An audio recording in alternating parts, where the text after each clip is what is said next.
Get started with the announcements. For those watching tonight's meeting virtually, the meeting is available to live stream via the Park District website. All information about Park District meetings can be found at winpark.org under the Park District Info tab by selecting Board Meetings and Videos. Public comment is accepted in person. A link to the video and audio will be posted immediately following this evening's meeting. To improve the sound while listening to the meeting, please turn up the volume on your computer and turn up the volume on the website. The meeting packet for tonight's meeting is located on the website. For those attending tonight's meeting, the emergency exits from the room are the door behind you or through the foyer. To improve the quality of sound, there is a boom microphone directed towards the commissioners. The microphone will likely pick up additional audience noise and side conversations. If you find it difficult to hear, please feel free to move to the front row. This is a business meeting, not a sporting event, and the board asks for your cooperation to maintain decorum. There is no clapping or booing. Please be considerate and refrain from interrupting board members and other speakers. We are a community coming together to discuss difficult issues in a civil and respectful fashion. I want to remind fellow commissioners today of the importance of maintaining decorum. Personal remarks are not permitted, and interruptions should be limited to valid points of order or privilege.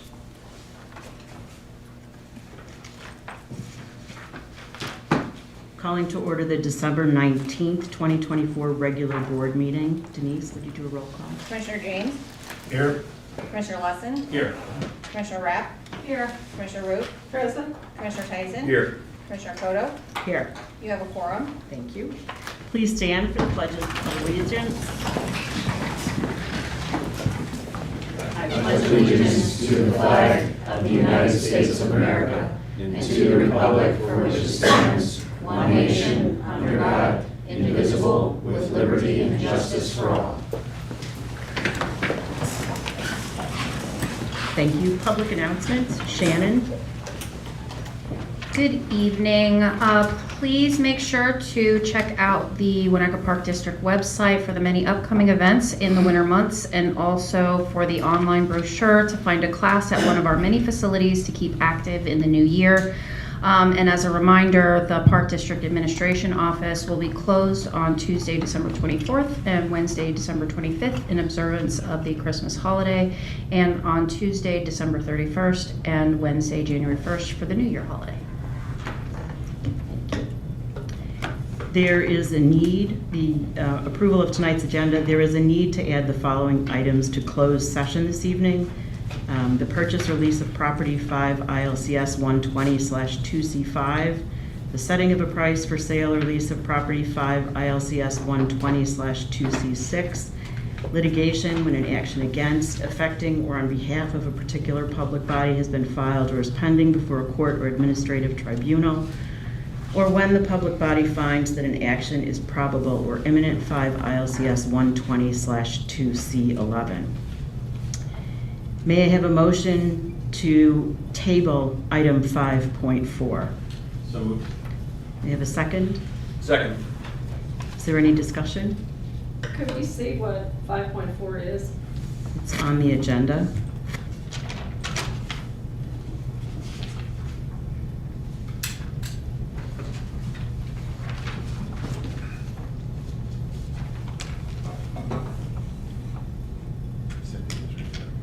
Yes.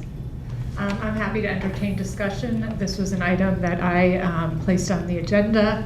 The specific item for purposes for people who don't have it is interim plan to open Elder Beach for the 2025 season. We had the pleasure of hearing the caucus results. We have had numerous emails around this topic. There is a strong desire for the public to see this beach open, and I think we at least have a duty to our public to discuss it amongst all of us in open session. Okay. Eric, any comment? No. Okay. Colleen, any comment? Elder Beach has been closed for 5 years. If we continue on the current path, it will be closed for 6 years. Again, buttressing what Commissioner Rapp said, caucus came here. The caucus survey overwhelmingly showed those responding wanted an interim plan to get Elder open. We have had Commissioner James share with us the dangerous conditions of objects that are in the lake. it would seem that it is appropriate and that we have a fiduciary duty to move forward, to clean it up, and to instruct staff to move forward with an interim plan to get it open for the 25 swimming season. I can't think that this is that terribly difficult. So I support Commissioner Rapp's motion and disagree with table. Jeff?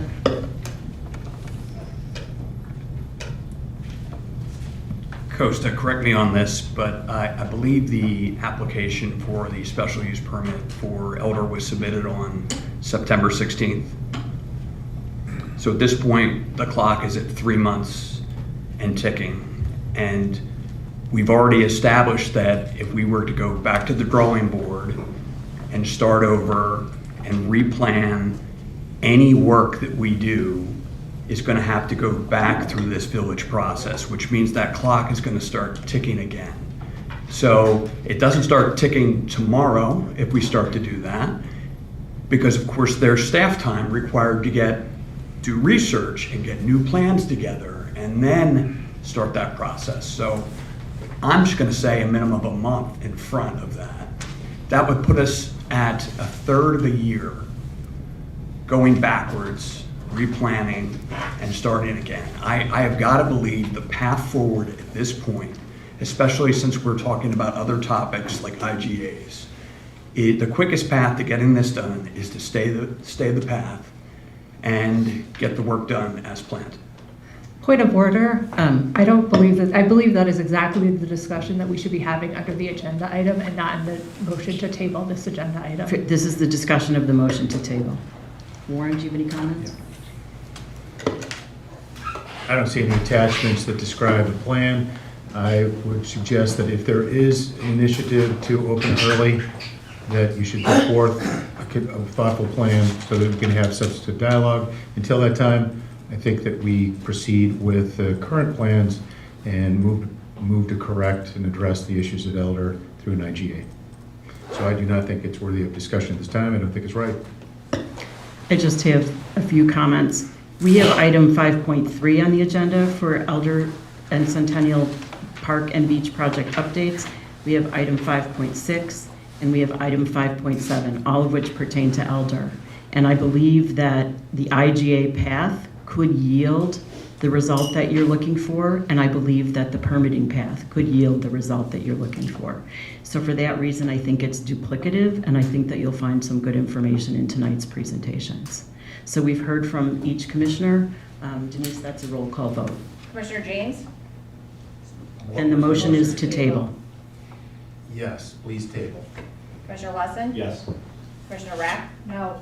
Commissioner Root? No. Commissioner Tyson? Yes. Commissioner Koto? Yes, That motion passes. thank you. Are there, may I have a motion to approve the December 19th agenda as amended? So moved. A second? Second. Any further discussion? All in favor? Aye. Aye. All opposed? Nay. The ayes have it.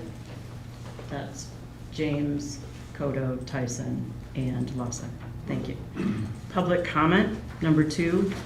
This is your opportunity to address the board on any issue. When called upon, please come to the center position in front of the commissioners and stand at the podium. Speak loudly into the microphone, state your name for the record, and speak directly to the board. Based on the public comment policy described in the board policy manual and referenced in the Public Access Counselor Opinion 2024 PAC 81900, guests may present public comment for no longer than 3 minutes after being recognized.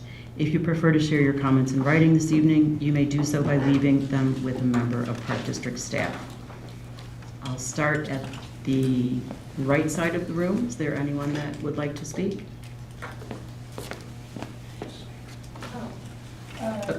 Okay. Okay. Here? Yes. No, no. Yeah, you have an agenda item. Yeah. Yes. Mary, you may absolutely speak. You have to remember your left and right. Yeah. Sorry. I should say stage left and stage right. Thank you. Good evening. Mr. Hemmings resignation, I thought was a sad day.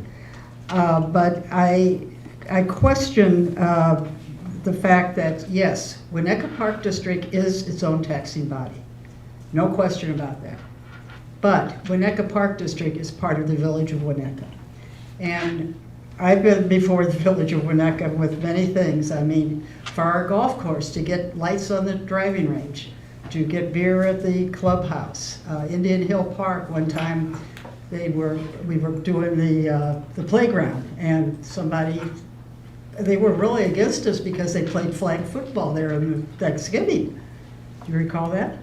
And, you know, it's one of those things. It was very important to them. But, you know, we have to deal with it. And we are part of the village, this Winnetka Park District. We have a lot of acres of active parks, less of passive parks.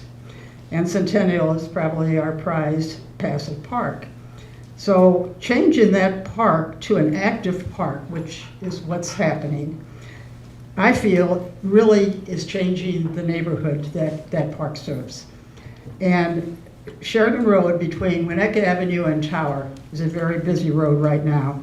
It's only going to bring in more people on that road.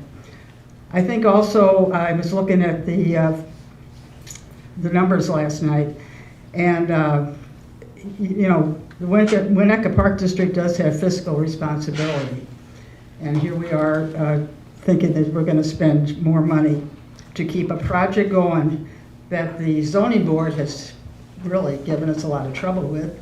And I feel that we'll come to some kind of resolution on the whole thing. One thing that bothers me is safety and the chunks in the water of the cement that Warren has commented to many times. It's in writing that that's there. It's just safety is such a big part of what Winnetka Park District is. I'm wondering that when the barge is at Lloyd, you know, at the time of the year to take out the sand, maybe we could remove those no matter what's happening with this project. It kind of is worrisome. And I don't think signs do the trick. But that's about all I have to say. But I wish you well and have a nice holiday. Okay. Thank you, Mary. Sir? Please. Ted? Would you like to speak, Ted? Oh, Yeah. you're fighting. I didn't know who you were. Sorry. Hello. So I have a couple things. So first, you talk about how this is a respectful forum, but I would ask you to look at how the zoning board handled the 3-minute limit versus how you guys handle it. You know, there it was the board president that sort of respectfully interjected himself in a moment of pause, as opposed to staff just stepping on someone talking at exactly 3 minutes. And I think that also goes with the idea of just being truthful and honest. The park district said to the zoning board that a fence is not required for a dog park. When you know, or should have known, that a continuous fence is required. You said that the CCRC had given you authority to do this. When you knew or should have known that they explicitly said they had not intended to do that. And now we have a memo that talks about the central breakwater. If it's removed, it will change dynamics of the thing. When your own coastal engineer in November of 2023 said that that central breakwater is purely an amenity. It does not have any bearing on coastal dynamics. So I feel like if we're gonna talk, we should talk truthfully and honestly. We may have differences of opinions, but we should be honest about what we're saying. And in fact, I would agree that perhaps the land of the high water mark on the Ishbia property is public. And I think the pictures that you put from the past show how that beach has grown and decreased, and it's engineered. It would be difficult, if not impossible, for any private landowner to say that that's private land. And I disagree with the village attorney when he said that it's not necessarily public, but at the same time, I think it's the better course because Ishbia is never going to agree willingly to say that that's public. And so we need to approach it as if it is a problem. So I noticed in the caucus survey that the caucus said that you guys should renegotiate the agreement. And I'm wondering if that's actually going to happen, or if that's going to be just another statement that, oh, it's just a vocal minority that's, trying to make things change. In any case, it's just disappointing. And so I think, unfortunately, everyone's dug in. I feel like this is national politics. No one's going to change. And this plan is dug in. This plan, I don't think it represents what the community wants. The village, now is going down its own path. I think this idea of continuing, it's only gonna, it's just not gonna go anywhere. And I think the real problem is that there's a perception that this plan serves the benefit of one individual and not the community. And whether that perception is right or wrong, that's what I think is out there, and that's a real problem. So having said that, I only have 8 seconds, so I'm gonna get stepped on here in a couple seconds, regardless what I say. But I will throw this out there because I know there's no way it will ever happen. Hey, you guys are looking for a new commissioner? I'm happy to serve. So I'm Please throwing wrap my up your hat out comments. there. And if you guys want, give me a call. I'm happy to serve. I can't imagine anyone will call me. Have a nice day. Thank you, Ted. Are there any other, show me by a raise of hand, any other public comment speakers this evening? Seeing none, we'll close public comment. Consent agenda, item number 3, without objection or request for removal of any specific item from the consent agenda for individual consideration, we will act on the following items with a single vote. 3.1, regular meeting minutes, November 21, 2024. 3.2, special meeting minutes, December 5, 2024. 3.3, November financials, 2024. 3.4, vouchers in the amount of $1,004,852.31. Item 3.5, 2025 appointments for NSSRA Board of Directors. Does anyone wish to have any items removed from the consent agenda? Yes. Madam Chair, I would like to remove for discussion the meeting minutes of November 21st. Does that require a motion, a second? Okay, perfect, okay. Anything else? May I have a motion to approve the consent agenda as amended? So moved. Second? Second. Roll call vote, Denise? Commissioner Lawson? Yes. Commissioner Rapp? Yes. Commissioner Root? Yes. Commissioner Tyson? Yes. Commissioner James? Yes. Commissioner Toto? Yes. That motion passes.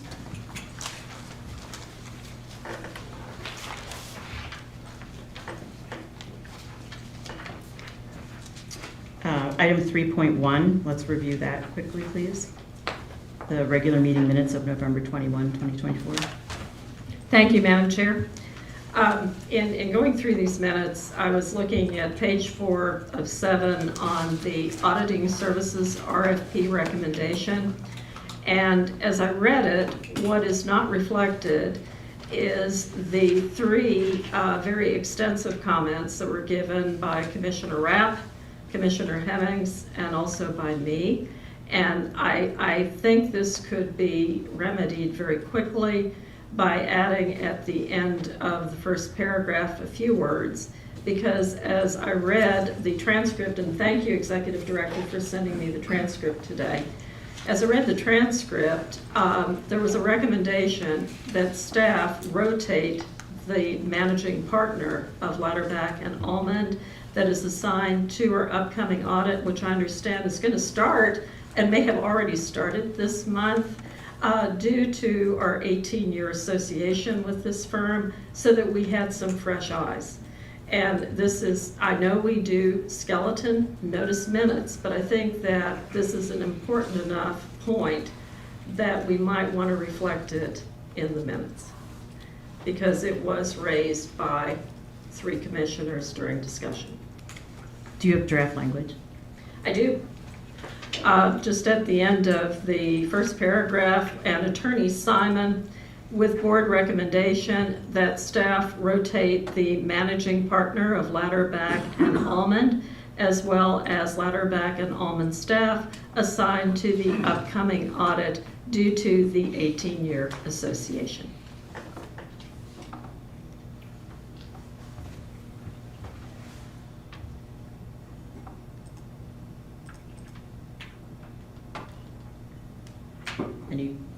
Any concerns with that?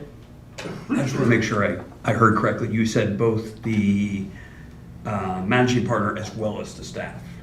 Idea being that we would have fresh eyes on our books, seeing that we're limited in public accounting firms that deal with governing bodies. And as I understand that this is a best practices, certainly the Village of Winnetka deploys this practice, where every 3 to 5 years, this is what they do. Jim, do you have any comments? We're just talking about. Yeah. No, Commissioner, no Okay, comment. fine, perfect. So we're just adding this to accurately reflect the minutes. Thank Fine. you so much. Yes. That's fine with me. Around the circle, Cynthia? Fine. Fine. Good. Fine. Fine, okay. Read it again so that Denise can take it down, and then we'll go ahead and add it. Then we'll approve it. After the first paragraph, this is page 4 of 7, after the word Simon, with board recommendation that staff rotate the managing partner of Ladderback and Ullman, and Ladderback and Ullman staff assigned to the upcoming audit due to the 18-year association. Got it? Yep. Okay. May I have a motion to approve the November 21st, 2024 minutes as amended? So, Second? second? Denise, that's a roll call. Commissioner Rapp? Yes. Commissioner Root? Yes. Commissioner Tyson? Yes. Commissioner James? Yes. Commissioner Wesson? Yes, sorry. I'm sorry, Commissioner Koto? Yes. That motion passes. Okay. Item number 4, presentations, scoreboard donation request. Costa and Mrs. Slavely. I also have what's on the screen as a handout. I don't know if anybody needs one, but they're here for you. Okay. Good evening. My name is Lauren Laidley, and my dad, Joe D'Amico, is also here with me tonight. I have been a Winnetka resident for the last 5.5 years. My husband Luke and I chose Winnetka as the perfect suburb to raise our 3 children. Lucas, who's almost 9 years old, Vivian, who's 7, and Logan, who is 4.5. We immediately immersed ourselves in all that Winnetka had to offer, especially all the amazing events and programs run by the Park District. Lucas, my oldest son, began participating in the multiple sports offered by the Park District. My husband Luke's biggest passion, aside from being the ultimate family man, was coaching. He volunteered as a coach for Loyola Academy's football program, and as soon as Lucas was old enough to play flag football at the Skokie playfields, Luke became his coach. Luke really wanted to make a difference and become part of something bigger than himself. That was his life's mission. He felt that he could make a difference by mentoring and teaching children to love a sport, to be a contributor to a team, and to work hard to accomplish your goals and dreams. Luke died 17 months ago on July 4th, 2023, in a drowning accident in Lake Michigan while trying to help save a group of kids who had fallen off of a tubing raft. He died the way he lived, trying to make a difference and always putting others before himself. Over the last 17 months, the Winnetka community has done many beautiful things to honor Luke and his legacy. The flag football program had LL adorned on all of the jerseys to honor Luke that first season without him. That's the picture that's in that corner. You can't really see it. My son's all the way in the red cleats, but there's a little circle, black circle, and it had LL. My kids' school, Faith, Hope, and Charity, honored him at one of their football games at the playfields. It was that night that I first thought of the idea of trying to get a scoreboard in Luke's honor at the playfields. My ask of you all tonight is to consider working with me to get a multi-sport outdoor scoreboard on the Skokie playfields in Luke's honor. To me, this is a no-brainer and the perfect way to honor my husband, his love of Winnetka, his love of coaching, and his desire to make a difference. Through my family's foundation, it is our wish to fund the scoreboard installation and the permits required. Thank you for allowing me to take a few minutes of your time tonight, and I sincerely appreciate your consideration of this project and partnership with me. Thank you. Thank you.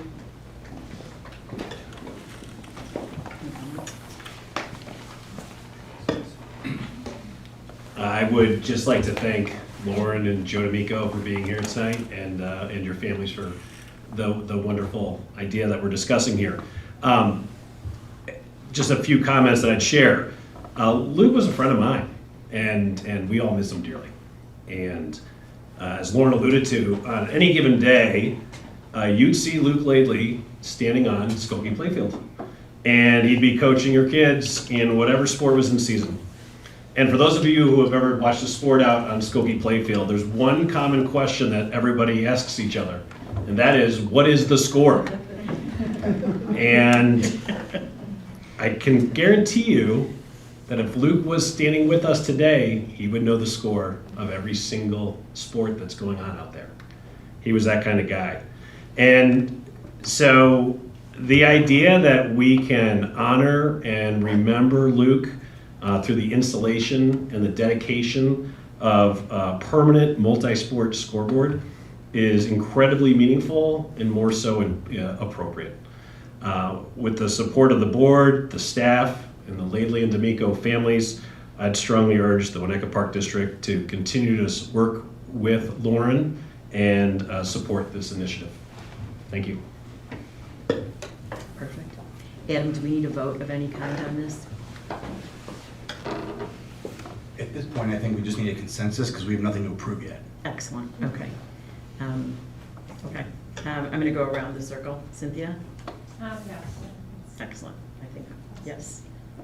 Commissioner Rea? Absolutely. Yes. Yes. In full support. Thank you. Thank you for allowing us to share Thank this you. legacy with you. We're Thank you. honored and delighted. Thank you. Thank you. So staff has ways to get in touch with the Yes. families. Yes. Yes, we'll work closely with the Laidley family to make sure that we look at the type of scoreboards that would be feasible for the location, that meets the needs of the family, and then look at requirements for permitting and that sort of thing, so we can then bring that back to the board for approval. Perfect. Thank you very much. Thank you so much for Thank coming you. this evening. You can stay for the rest of the meeting. There's a whole budget, yeah. I get to be fed by now, so this actually is more tempting. Item number 5, unfinished business, the fiscal year 2025 annual budget. Jim Crocker. Thank you, Commissioner Cotto.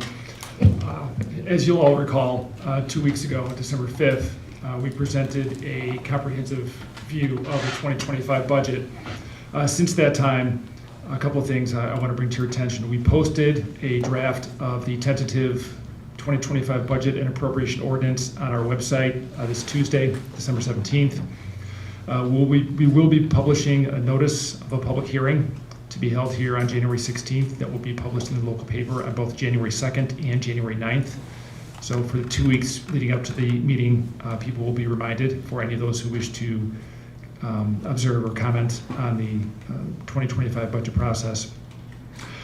2 late notifications came to us this week. The first, the Village of Winnetka opted out of the Cook County Part-Time Paid Leave Act. And in doing so, the Winnetka Park District is also now exempt from that act. So we went back and recomputed what the cost would be for 2025. I'm happy to report we were able to reduce the budget by about $44,000. We'd originally budgeted $55,000, and we're now budgeting less than $9,000. So we will make that adjustment to the 2025 budget. We were also notified today that some of the capitals that Kemper Sports had originally deferred to later years, they would like to bring back into 2025, totaling approximately $49,000. We are not going to make a change to the budget at this time. We are going to wait to see what the end of the year residuals are and what the reserves are for the golf fund. And if the golf fund can support those additional capitals, we will come back to the board for a budget adjustment in the first quarter of 2025. Otherwise, there are no changes to the budget as was presented 2 weeks ago, so we would respectfully ask the board to approve the budget request as it was presented. Okay. Thank you. This brings to a critical point the 3 solid months of budget conversations. I'm sure Jim is ready to move on to next year's budget. May I have a motion to approve the fiscal year 2025 annual budget as presented? So moved. You have a second? Second. Any discussion? Commissioner Rapp? I have some discussion. First, I think the website needs to be double-checked because when I click on the link, it appears to be the fiscal year 2024 budget, not the ordinance that I was expecting. It looks to be another copy of the budget. First, I wanted to just thank Executive Director Nizal for her work in getting a little bit more behind the salary and wages increase. I definitely appreciate that. I'm glad that we were able to more precisely define the merit increase pool for the full-time staff at $106,544. I do still have a little bit of concern in this category because our salary and wages, excluding golf, comparing budget to budget, are still up 8.2%, which I think is a very significant increase in salary and wages. And compared to our end of year forecast, it's 10.4%. And I think that that's a lot because we have not added new positions. We have unfilled positions, but those were in our budget for this year, so they're in the budget to budget comparisons. So I think it's definitely remaining as an area of concern.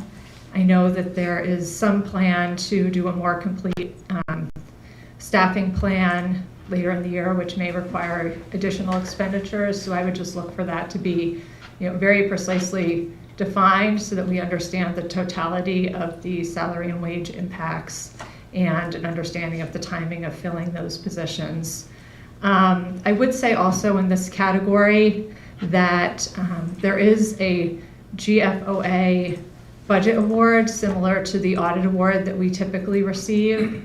And one of the criteria for that is including more significant description on salary and wages, including presentation of position counts on an FTE basis, as well as an org chart and an explicit explanation of staffing level changes. I think that would be a benefit for us. So I would like that considered as an improvement in the 2026 budget process. I think that we have done, made some positive steps on the budget because things that were previously flying under radar, bonuses, use of some of these funds from unfilled positions for other things, I think we have made a little bit more explicit, and that's a positive, and I hope going forward we continue to be explicit about those things. The other thing in the GFOA budget award was having more linkage to goals and objectives in the financial plan, and that is a gap that I hope that we'll be able to close in the coming year as well. So anyway, those are the comments that I have. Thank you. Thank you. Eric, any comments? None. Okay. Commissioner Root, any comments? I want to thank Executive Director Nizal for all of the information that you've provided to the board. It was very, very helpful. I also sincerely thank Commissioner Rapp because had she not been asking the pertinent questions, I think that I would have been totally unaware that for the past 4 years, the executive director and the president of the board sat down and unilaterally paid bonuses to staff. And let me say that hardworking staff who have done an incredible job need to be incentivized. But concluding the comments that President Cotto made, I believe, during the last meeting, a single commissioner does not have authority. So I know with our new executive director, that process will not continue. And again, I appreciate very much all of the work that you and staff have done. And thank you, Commissioner Rapp, for your diligence also. Thank you. Commissioner Tyson, any comments? Just wanted to thank Jim for leading the charge and all of staff for pulling this together. Obviously, it's a huge amount of work, so thank you. Commissioner James? Thank you. This will be my 8th and final budget process. It continues to improve. Keep it up. Great work. Thank you. Thank you. I'm grateful to everyone who participated in documenting and clarifying some of the things that emerged during the chaos of COVID. And I think we're on a very good path, and I thank everyone who participated. That's the discussion. We have a motion and a second. Denise, that's a roll call vote to approve the fiscal year 2024 annual budget as presented. Commissioner Root? Yes. Commissioner Tyson? Yes. Commissioner James? Yes. Commissioner Lesson? Yes. Commissioner Rapp? Yes. Commissioner Kodo? Yes. That motion passes. Thank you very much. Item 5.2, sexual harassment policy additions and amendments. Beth.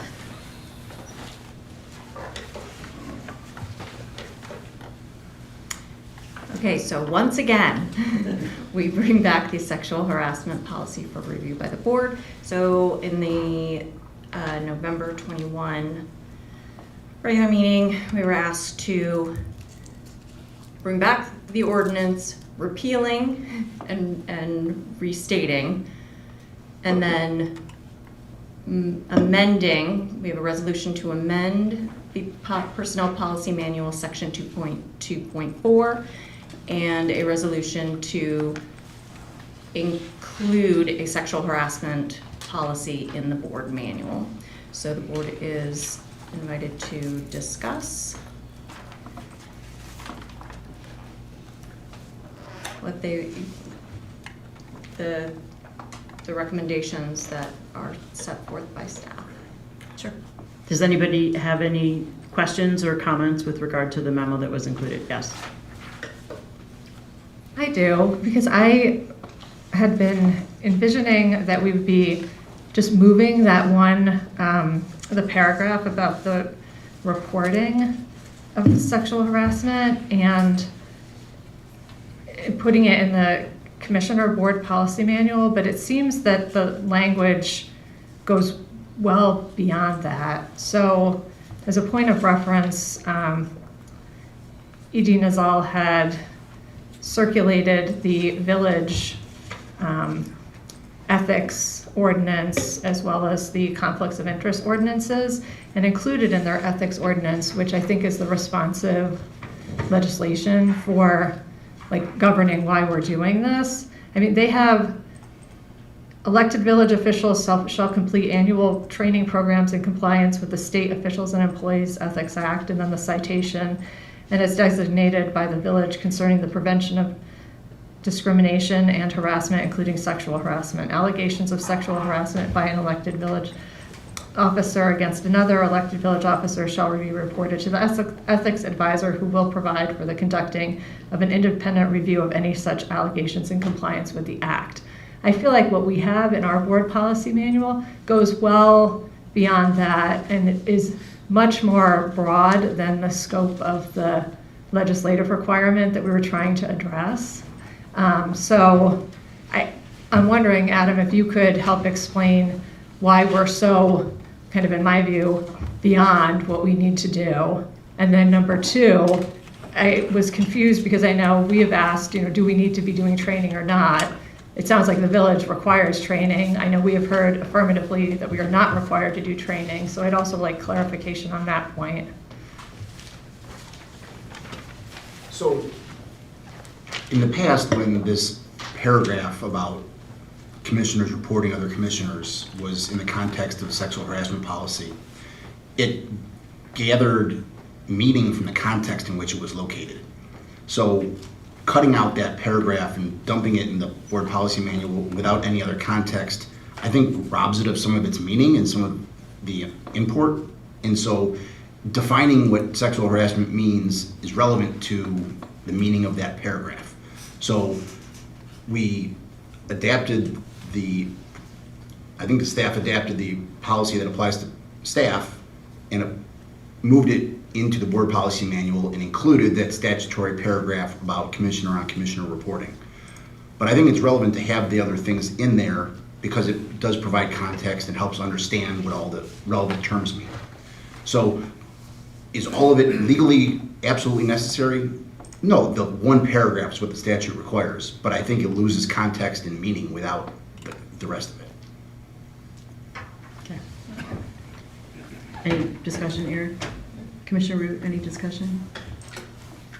I have to confess that I read this revised proposed policy for commissioners on multiple occasions, and I still don't know that it is really limited just to sexual harassment.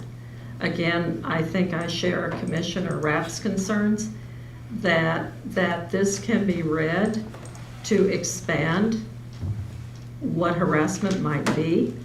And it just seems to me that this is overkill. And I share Commissioner Rapp's thoughts that we could simply take the language that was in the personnel manual and dump it over into our board policy manual with a very short definition of what sexual harassment is. This language to me is extensive and obtuse. Commissioner Tyson? Nothing to add. Commissioner James? No comment. Okay. I appreciate that Adam Simon and Beth took the time to put it in context. I think context is always helpful. I'm going to go ahead and may I have a motion to adopt? Sorry, go ahead. Point of order. Adam, you didn't answer. Answer my question about the training requirement. Are you planning to come back to that after we do the motion? I'll provide something to everyone at another time. Okay. May I have a motion to adopt? Point of order, if I might. Counselor, during the IAPD conference last January, one of your colleagues actually gave a discussion about this topic, and he advised us that all park board commissioners were required to do annual training. Are you not aware of that, or do you disagree with your colleague? I don't disagree. I'd like to firm up what the requirements are so I don't overstate or understate what they are. Thank you. Okay. May I have a motion to adopt ordinance number 2024-009, repealing and reinstating a specific procedure for reporting and independent review of allegations of sexual harassment made against an elected official? So moved. May I have a second? Second. Any additional discussion? Okay, roll call vote, Denise? Commissioner Tyson? Yes. Commissioner James? Yes. Commissioner Lesson? Yes. Commissioner Rapp? No. Commissioner Root? No. Commissioner Koto? Yes. That motion passes. May I have a motion to adopt Resolution 2024-12-19-01, updating Section 2.2.4 of the Personnel Policy Manual?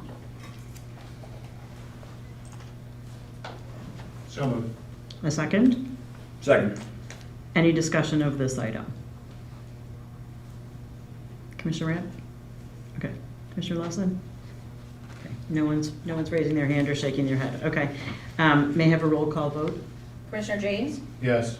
Commissioner Lesson? Yes. Commissioner Rapp? Yes. Commissioner Root? Yes. Commissioner Tyson? Yes. Commissioner Koto? Yes. That motion passes. May I have a motion to adopt Resolution 2024-12-19-02, adding Section 4.40 to the Board Policy Manual? So moved. A second? Second. Any discussion? Okay. Denise, that's a roll call vote? Commissioner Lesson? Yes. Commissioner Rapp? No. Commissioner Root? No. Commissioner Tyson? Yes. Commissioner James? Yes. Commissioner Koto? Yes. That motion passes. Thank you very much. Moving on to item 5.3, Elder and Centennial Park and Beach Project Update. Costa, got a big section here. Christina Cotto, thank you for the lead-in. Wanted to take some time this evening to review the current standings of the Elder Centennial Project.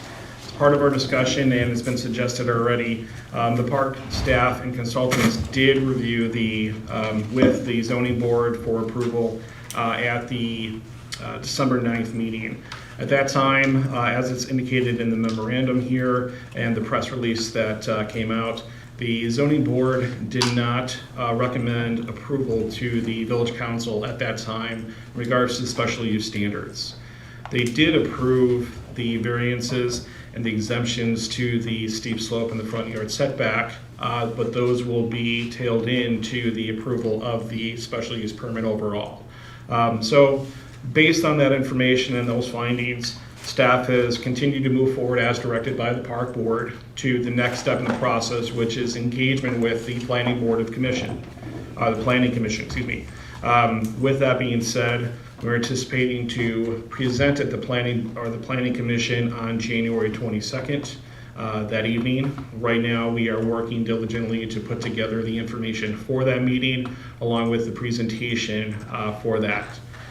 As we continue through the project, there were some common themes that we heard through the zoning board in regards to concerns that should be addressed from their preview on our project.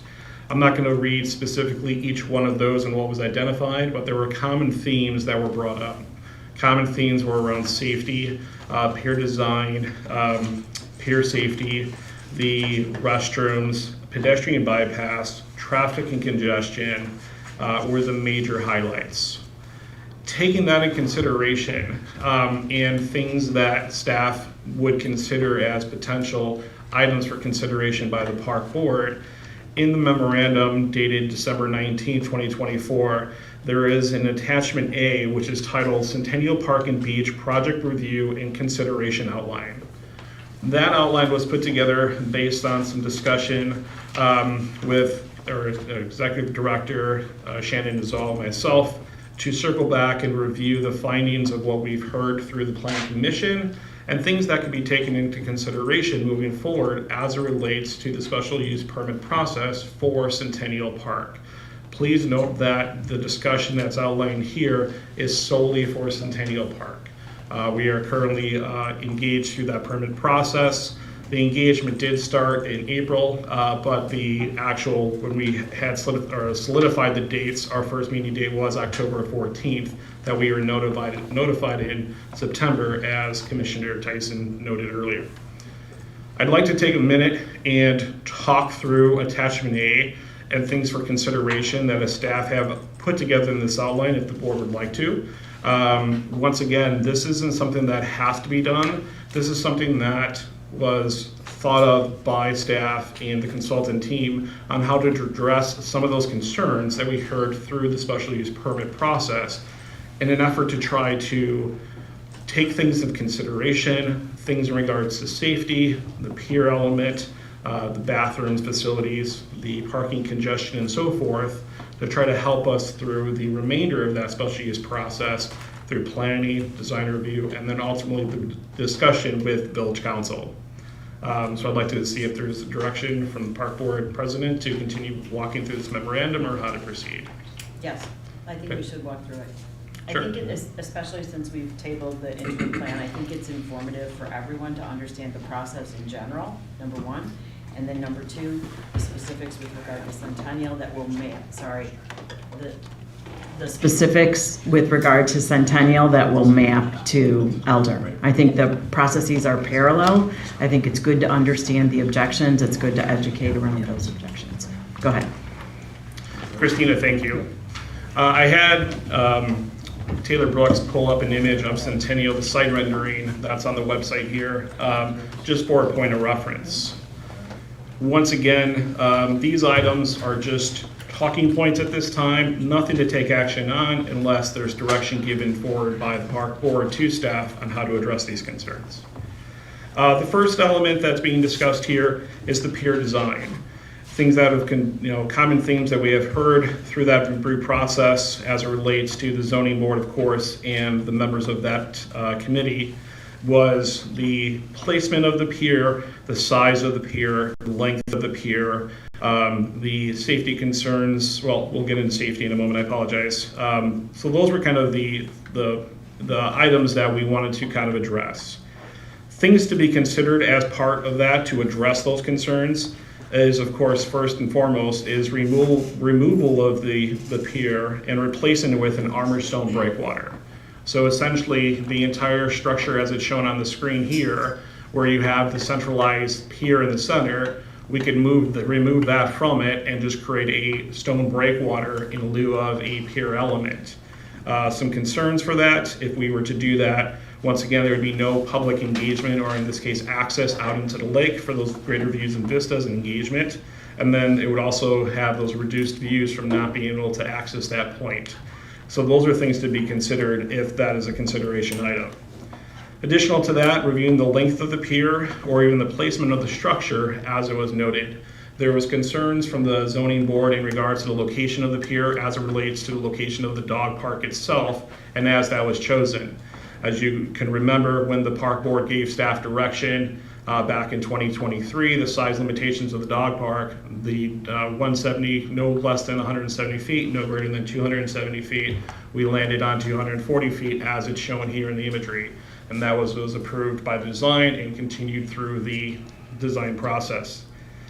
If we were to do that, items of consideration, one thing you would have to understand is there's opportunities here of removing the pier, or excuse me, reviewing the length so we could reduce that pier length as an opportunity, the width of the pier or the location.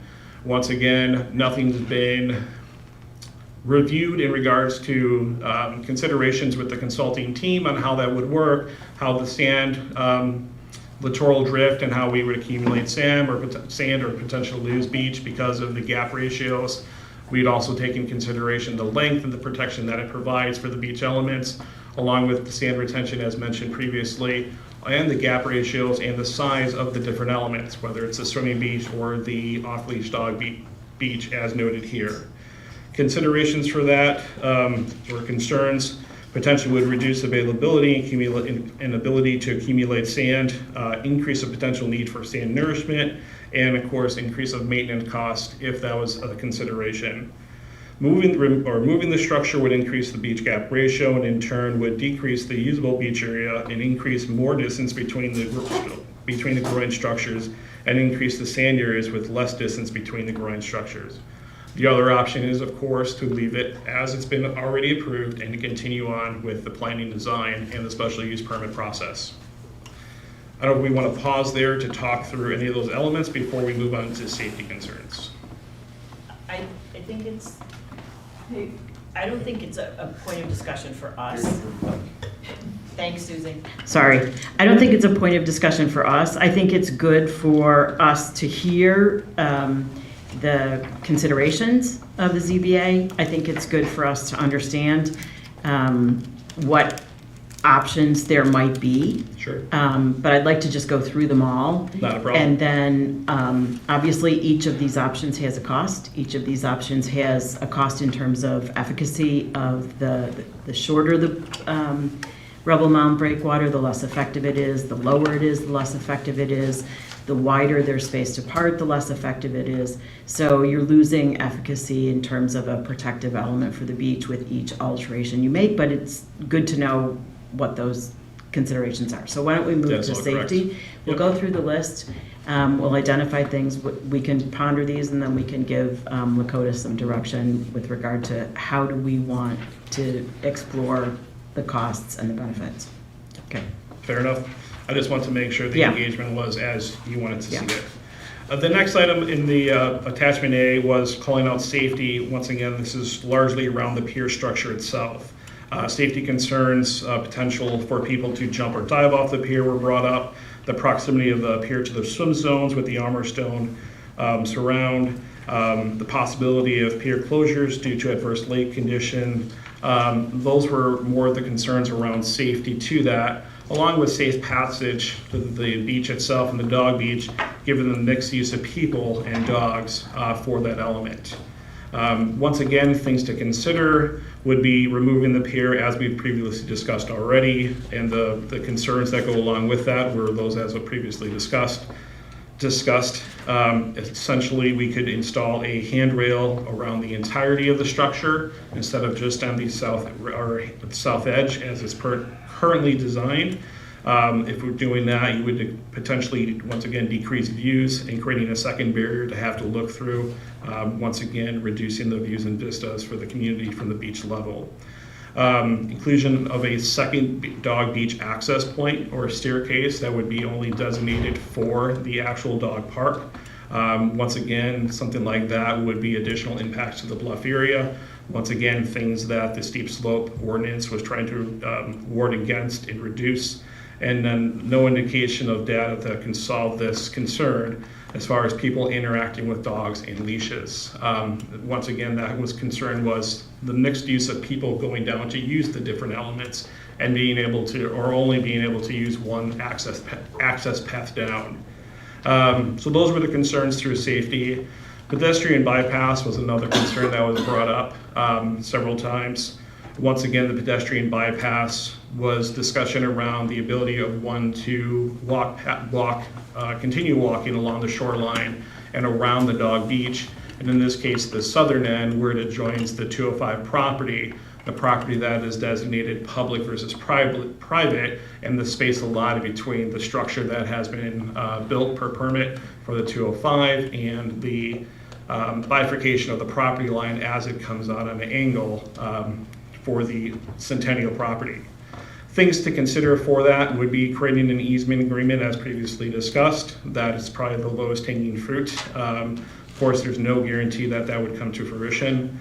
Modifying the fence to allow continuous access in a public way. So we would adjust the fence line to the north, allowing the people to traverse public property versus what is being stated as private property to be able to walk to the natural stone steps that are set on the adjacent structure. In addition to that, we can reduce the size of the off-leash dog beach, once again, in return, reducing the size that is needed for access around, or in this case, increasing the size of access by reducing the beach itself. That would in turn allow that to happen. If you were to do that, additional structures and infrastructure would be needed to be installed to protect the fence for that purpose. And then higher maintenance levels would be adjacent to, or would be included with that as well. One option would be to eliminate the off-leash dog beach in total. That could be another option that would allow people to walk the shoreline at the ordinary high water mark around the structures and to continue through. Once again, there's no other dog park in the Winnetka area. Elimination of the dogs allowed on the beach in Winnetka, and of course the Beach Pass program would come to an end. And then, of course, there is no change to the proposed plan, and we keep moving forward as it's been previously approved. As part of our review and discussion, parking and traffic congestion was another one in regards to zoning options, or excuse me, zoning, special use standards for zoning as it relates to 4 and 5. The concerns around traffic were due to the size of the parking lot and the congestion that the additional element or amenity here of the swimming beach would bring to this site. The concerns around that was the existing parking of the 11 spaces that are provided to date would not be sufficient enough to achieve the additional parking or draw that the community or that the zoning board suggested the community would bring here.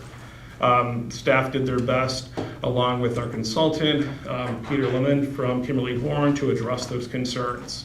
I will note that because of the closure of Elder Lane Park and the single use of Centennial Beach, for us to gather information at this time with a traditional traffic study, not along with, or of course with the time of the year, would be nearly impossible to aggregate good information from that. We had proposed, and we had our consultant review the other sites that were active, our parks, or excuse me, our beach sales and our pass sales and access points for those, to once again look at comparables in the community that we know are consistent entities to be able to draw numbers from that. To address those concerns, once again, we can conduct a more thorough parking and traffic study in the upcoming season. The concern with that, the data would be skewed because one is closed and the one is sole sourced right now, so that would necessarily not provide accurate information. Another consideration would be land banking, essentially allocating additional space to carve out parking in the future as part of a future improvement to the plan as needed. That consideration could be set at a standard if there's concerns or whatever the agreed upon standard is through the park district in the village of whatever is met, say park usage and it sells X amount of passes, then we would include and build out potentially another 10 spots or whatever that might look like. So further research and review of that would need to be done. To take that on, of course, that would reduce options as far as future park amenities, as well as reduce the green space and potentially impacted the trees and so forth in the park. Another option would be to provide a shuttle service to the community to allow access to this site as well. Designate the locations from a previously selected location, parking lot, so forth, where we could provide that access point. Educational elements of that for the public would be required, and it would be coming at additional cost to the park district and ongoing. Another would be working with community partners to identify parking locations close to that. It was suggested that we can work potentially with New Trier High School, as the students currently use the parking lot at Elder. Maybe we can work in a similar fashion where we can allow people to park at New Trier in their campus, since the usage is off-season from when school's in session and the beach is operational for the most part, and that would kind of work potentially as an option. Once again, there's concerns around there. There's no guarantee that it could potentially come to fruition, and of course, the education piece as well. Expanding footprint of the parking itself up front and just building the lot out instead of land banking that option, but building that out is a possibility. Once again, reduction of green space and the concerns around that, along with the potential tree removals and so forth and circulation. And then, of course, the last option would be no change. Keep it as presented and continue to move forward. The last thing that was identified was the concern around people's ability to use the restrooms, especially for accessible bathroom. We have presented the location and the proximity from the Elder Lane Beach House to the site itself and what that looks like with the future development of the park plan at Elder and the connection there. It was suggested that it would be too far of a distance for the ability for people who would need an accessible bathroom. So some considerations on how to address that need would be potentially installing a permanent restroom facility at the park level was one of those options. Once again, reduces green space, potential tree removals. It would come at a higher cost, not only for the facility itself, but all the utilities and infrastructure for that, and then additional maintenance to operate and maintain the facility. Another would be to designate a seasonal ADA accessible restroom up at the park level. We had identified near the parking lot, but a location up at the park level to provide that service. Once again, risks that are concerns with that is potential vandalism, the ability for access and cleaning of that restroom facility, and then it would have a very temporary look, which probably would not be very inviting to the community. Additional signage for beach users to let them know about the restroom facilities at Elder, and the possibilities for that is something we were already kind of planning on doing, but that's low-hanging fruit. And of course, the last but not least is no change to allow people to use the facilities there and then wait for the future development of the site to come to fruition and allow people to traverse the natural beach or go the accessible route up at the park tableland and across down to that facility. That outlines the attachment A and the items for the park board to take in consideration. Once again, this isn't direction for any action to be needed, but just things that we heard that we felt were worthwhile for the park board to hear and understand. I appreciate the summary. I think it's a good summary. I think it also helps us understand and gets out to the public what the costs in terms of green space, what the costs in terms of efficacy are for each of the concerns that was presented that evening. So I think it's a very useful list. I appreciate that. It gives us something to think about as we move forward in this process. And I do think we should be open to this feedback. I am happy to consider it. Obviously, we need to stick to our guns with regard to efficacy and making sure that if we put in a breakwater, it's a useful breakwater. And consequently, we can't reduce the height, length to such a degree that it doesn't make sense to even put that in place. So I'll go around the room for one. If there's any quick question, I'd like to limit commissioner questions to about 3 minutes, since this is not an action item. But we'll go around once. Cynthia, do you have a comment? May I ask a question of the chair? Yes. If we ask questions, is that our time limit to speak on this? Let's take 3 minutes, because we have a lot to get through, and I think there's more elder centennial, and so and this is not an action item. So we've all heard the zoning board of appeals testimony, we've all heard the zoning board of appeals presentation, so I think this is really a summary of With all due the respect, three. Madam Chair? Excuse me, we've all heard this is a summary of the 3 meetings, so it should all be information that's known. So I'm going to start with Cynthia. With all due respect, Madam Chair, I'm not sure we all have heard the 14 hours of zoning board hearings. I'm not sure each of us has sat and listened or attended those meetings. I would argue that's a fair expectation. If you sit on this board, I would argue that's a fair expectation. Commissioner Rapp, do you have any questions or comments? I did have a question. Matthew Wright, as referenced by Mr. Winnichenko on November 16th, 2023, was asked about the need for the central pier, and I just wanted to recite his comments verbatim, because I think that there is a lot of confusion, and we have the words of our consultant to help guide us on this. So he said, "We were directed to prepare these permit documents on the schematic design, which we've done. The need for justification of the pier, there is no justification or need. The purpose of that pier is to separate the dog beach from the swimming beach. The purpose of the central walkway is to provide public access on the waters. It's a pure public amenity. There's no need for it. It was in the schematic design plan, so we included it in the permit documents. To justify or do a coastal analysis, there is none, because it is a barrier between 2 public facilities. That's all it is."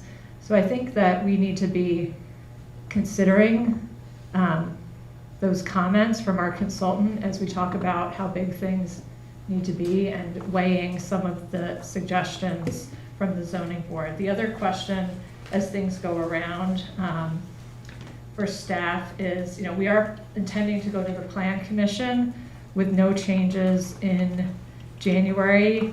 I'd just like to understand that a little bit better in terms of what criteria they're looking at.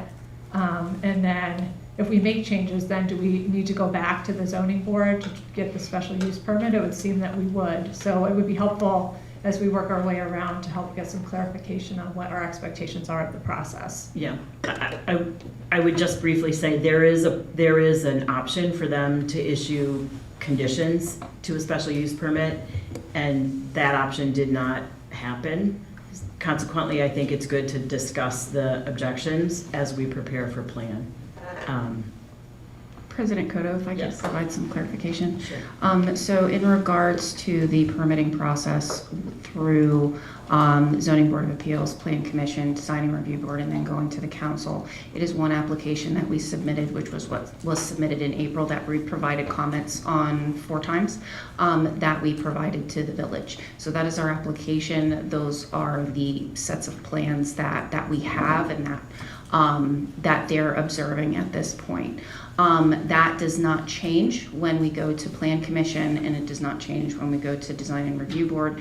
However, there are opportunities for those other committees to, as President Cotto mentioned, to provide conditions to any of the items that they want to recommend approval of, that they could recommend approval with the condition of X, Y, and Z. What we want to make sure as staff is when we're presenting these items to these boards and commissions, that we have the insight from the park board on what we are able to agree to and what we are not able to agree to. That is why we brought this list of things to the park board, because we did see that as comments with the Zoning Board of Appeals, that they were concerned that we didn't have the authority to make any of the changes. I'm not sure if that is the reason why they didn't give any conditions and just outright recommended denial. But that is one of the reasons why we wanted to make all of these concerns known. So if the board desires to have any conversations on any of these adjustments, then potentially these boards and commissions can look at those as potential for conditions. Yeah. If they crystallize into a conditional recommendation, they should come back to this board. But if they become a condition of the special use permit, then they should come back to this board. But if they're vague and they're not conditions, then we really don't have much to respond to. Eric, do you have any comments? Thank you for the summary, Costa. That's all I have to say. Commissioner Root? Costa, thank you so much, first of all, for your 14 hours with the ZBA, and then for your comments tonight.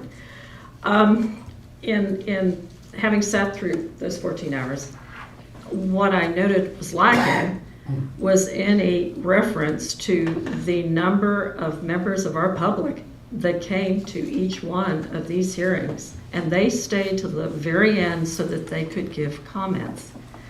And I don't think that I'm hearing in some of the suggestions working in some of the recommendations and comments. Quite frankly, I feel that this board majority has lost its way on this whole project. You started with a dream of unifying Elder and Centennial, and you had a headland beach system through your 2030 plan. The Centennial design that you have now is not a headland beach system, and it was my questions to Matthew Wright first, I think it was March 24th of last year, and then the November meeting, where I asked him, please explain to me how this pier that is going to take 74 feet of beach in width is going to preserve the bluff and retain sand. And Commissioner Rapp read his answer in November. It was the same answer in March. What I saw totally lacking in the parks presentation was, one, I was confused why our coastal engineer was not present so that he could respond to questions from the board. But secondly, in their questions and their written questions back to the district, the zoning board said, where is the engineering data? Where is your hydrodynamic modeling to show the need for this structure? And I don't believe that was ever responded to. Again, we heard from Mr. Winnichenko tonight. I think one of the big problems with trying to build consensus and move this project along in this community is the fact that you have a donation agreement with the neighbor to the south, where this neighbor demands that this particular design be accomplished and also demands a restrictive covenant for 50 years. That perception was articulated by the public on multiple occasions during the 3 continuations of this hearing. I have 16 seconds left, so I have a question for Costa. I think it would be very helpful if you could expound on what you mean by future development of the site, because in conclusion, one of my big problems with this is I have never seen what is the full plan. What is the full plan if and when you get 261 Sheridan? What are you intending to do with it? All of that the whole plan should be built into this, because it will affect the very densely populated infrastructure of this neighborhood. Thank you. It's up to you. I think we only have money for what we have money for, what we've presented. Commissioner Tyson? Just a question, a clarifying question on pedestrian bypass. 2 of the options presented are modify the fence line to maintain continuous public access, and the other one is reduce the size of the off-leash dog beach to accommodate the bypass. Sorry, I'm just struggling to see the difference there. Doesn't reducing the fence line, is that what you meant by shrinking the dog beach? Either would provide the same need, if you will. One would just be more elegant, where it would be a straight line throughout. We'd have to move the infrastructure. The other one is just literally a notch in the corner, if you will, allowing the additional bypass. I see. It's based more around the loose comments that we heard about the size restriction and reducing the size from ZBA members than it is necessarily a suggestion that staff would suggest or put forward in front of the board. It was just trying to capture the information we heard. Thanks for the clarification. Commissioner James? I'll start by quoting former Commissioner Hemmings. When fleeting moments of subjective and uninformed judgment can trump thousands of hours of considered and expert work, the system is not working for our community. It's a pretty succinct comment. In a different scenario, the Winnetka Park District Commissioners would serve in an advisory capacity of the village board, similar in structure to the villages of Hinsdale or Lake Forest. That's not how Winnetka works. The Park District is an independent municipal corporation by elected officials with independent taxing authority. Formed in 1904, we own 26 parks, 235 acres. We employ 31 full-time staff, 50 regular part-time staff, 250 to 300 seasonal staff, and have an annual budget of more than $15 million, supported roughly equally between user fees and taxes. The village of Winnetka is a municipal corporation with elected officials and independent taxing authority. The village ordinance includes zoning and land use regulations. Unlike many municipalities, the Winnetka zoning ordinance does not include separate zoning districts for parks, open space, and institutional uses. Instead, the village zones all such uses as residential and grants special use permits to allow such uses as Nutria or D36, all our churches, AC Nielsen, the Winnetka Golf Club, the power plant, and water plant. This isn't a bug, it's a feature. By so doing, the village can exercise a greater degree of control over every application for land use, including the Park District D36 in New Trier. That's why the Winnetka Park District found itself appearing before the Zoning Board of Appeals seeking a special use permit and relief from residential zoning ordinances to permit the construction of the proposed improvements to Centennial Park. In what can only be described as Kafkaesque, on Monday, December 9th, the Park District appeared before the ZBA for the third time, taking time to explain lifeguard training protocols to satisfy questions raised by the ZBA members. When evaluating parking capacity, the ZBA suggested the Park District should disregard the existence of the Park District-owned Elder parking lot less than 100 feet away. When considering the efficacy of the proposed pier, the ZBA concluded it to be unsafe, despite the fact that there are literally thousands of piers along the Great Lakes, and the Park District experts explained why the features of this design are safer than existing piers. Listening to the ZBA, I couldn't help but think of the scene in Shawshank Redemption, and where Andy Dufresne confronts the warden. How can you be so obtuse? The disrespect for the Park District staff, elected officials, and experts was stunning. I cannot say it better, more succinctly than James Hemmings did in his letter. Simply put, neither the village staff, nor the ZBA has the expertise to do what is best for this community, and when it comes to the beaches and parks, and yet they have made themselves the ultimate arbiters of those projects. I have more, I'll read it later. All right, that's helpful. I think we've all been able to make some comments with regard to that list. Let's move on to item, yes, go ahead. I just want to also note the progress on Elder. I know we talked through Centennial, so I just want a quick update on that as well, so I apologize. As the board is aware through the information, staff did receive some information back, our third round of comments on Elder from the village late last week. We are working through that. We will be getting our comments back to the village before the end of the year, and we are anticipating currently that we should be able to get in front of zoning in February. That has not been affirmed yet. The village will have to review our comments back, if there's any fourth round of comments needed or not, and then from there we'll have direction on how to proceed when they send out their public notice. But I just want to kind of update the board on the Elder Lane process as it relates to the permitting to date.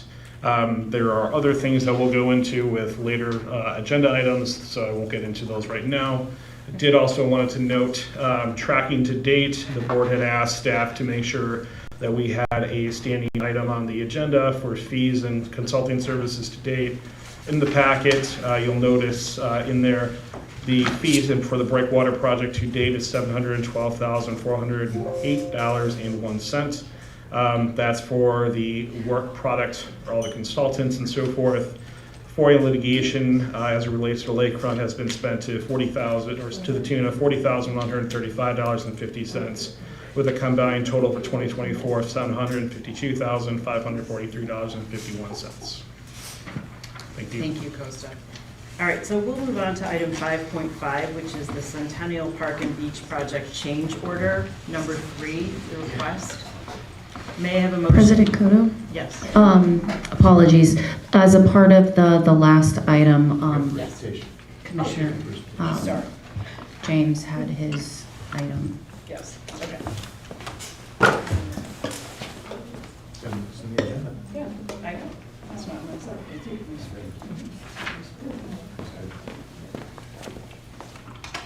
Okay. Thank you. Several weeks ago, I prepared slides believing that pictures tell 1,000 or speak 1,000 words of Elder doing something similar to Centennial, and I've added a few Elder slides in for good measure to identify the history and the hazards. This is a picture of Centennial Park and Beach. It's of August 26, 2020. You can see the high water and the limited beach. Oh, excuse me. Centennial Park was established in 1969 by the acquisition of North Shore Hospital. As you can see in the pictures here, the hospital was a familiar landmark for close to 70 years. It was demolished in '69, making way for Centennial Park. There was one single family home that was between Elder and the hospital. You can see this picture from 1962, showing the hospital and what is now Centennial. I've added a graph showing the history of the lake levels because I think it's pertinent to this conversation. Here we see in 1962, the lake levels were below normal and trending down. Previous to 2013, the all-time low recorded lake level was 1964. In 1974, the water was up. You can see the new Centennial Park and the natural bluffs with little, if any, bluff protection at both Elder and Centennial. This is an aerial image from 1974. By 1987, we reached an all-time recorded high. In October of '87, the water level in Lake Michigan exceeded 582 feet above mean sea level. You can see in this picture, although it's blurry, ongoing work at both Elder and Centennial. At Centennial in '87, the bluff collapsed into the lake, necessitating the improvements that were designed by Harza Engineering. These are excerpts, the next slide, showing the location of where the steel sheet piling was added to protect the bluff, protect and restore, with excerpts of the Harza Engineering plans. This again is 1987, all-time recorded high for the past 120 years or so. By '99, the lake level started to trend down.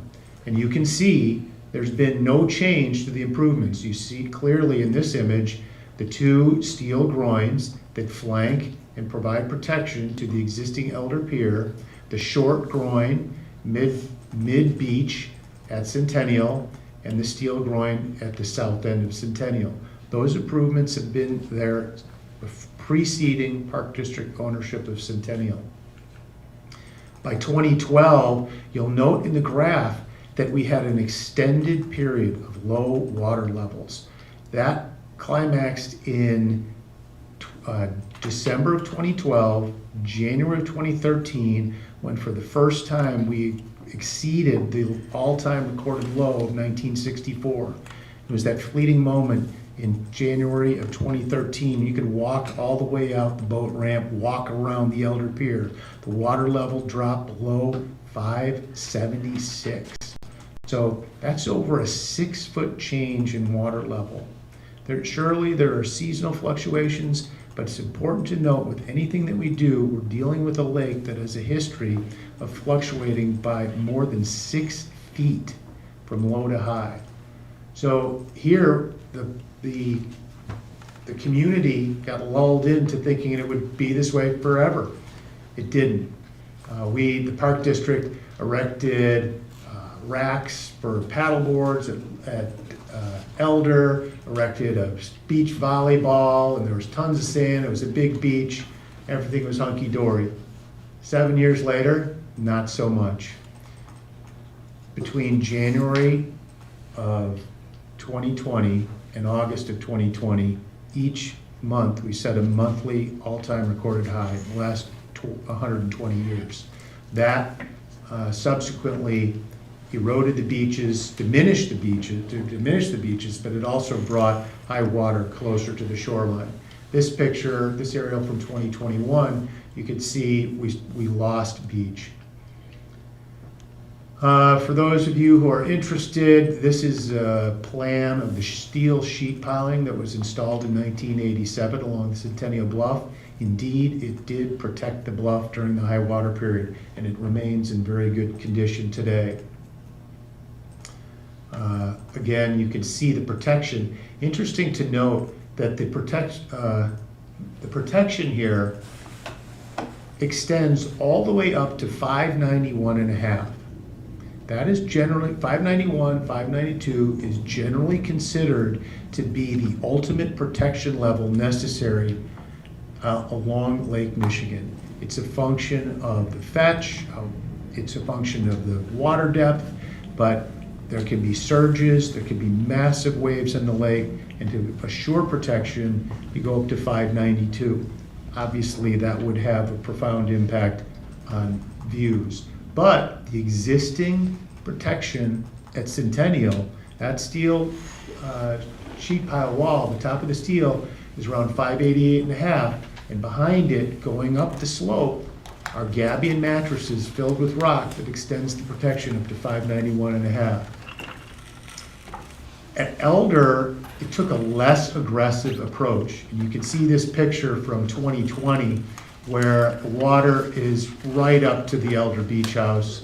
You can see the remnants of the concrete from the racks, from the paddleboard racks, and the chunk of concrete that was the foundation for the volleyball court. All of that got obliterated. At Elder, part of the plan is to complete that stretch of steel sheet piling to afford a more permanent protection because the life expectancy of the gabion blankets and the gabion baskets has been exceeded and they have started to fail. The sheet piling again remains in good condition, and that is the proposal. Continue with the sheet pile to assure bluff protection. Here is a picture of one of those gabion mattresses at Elder. You can see how it's broken open, and you can see how that forms the foundation for the gabion baskets that rest upon it. That's why we're suggesting we need to move forward, replace that, and replace it with a more permanent steel sheet pile. Now I want to get to the hazards that are located at Centennial.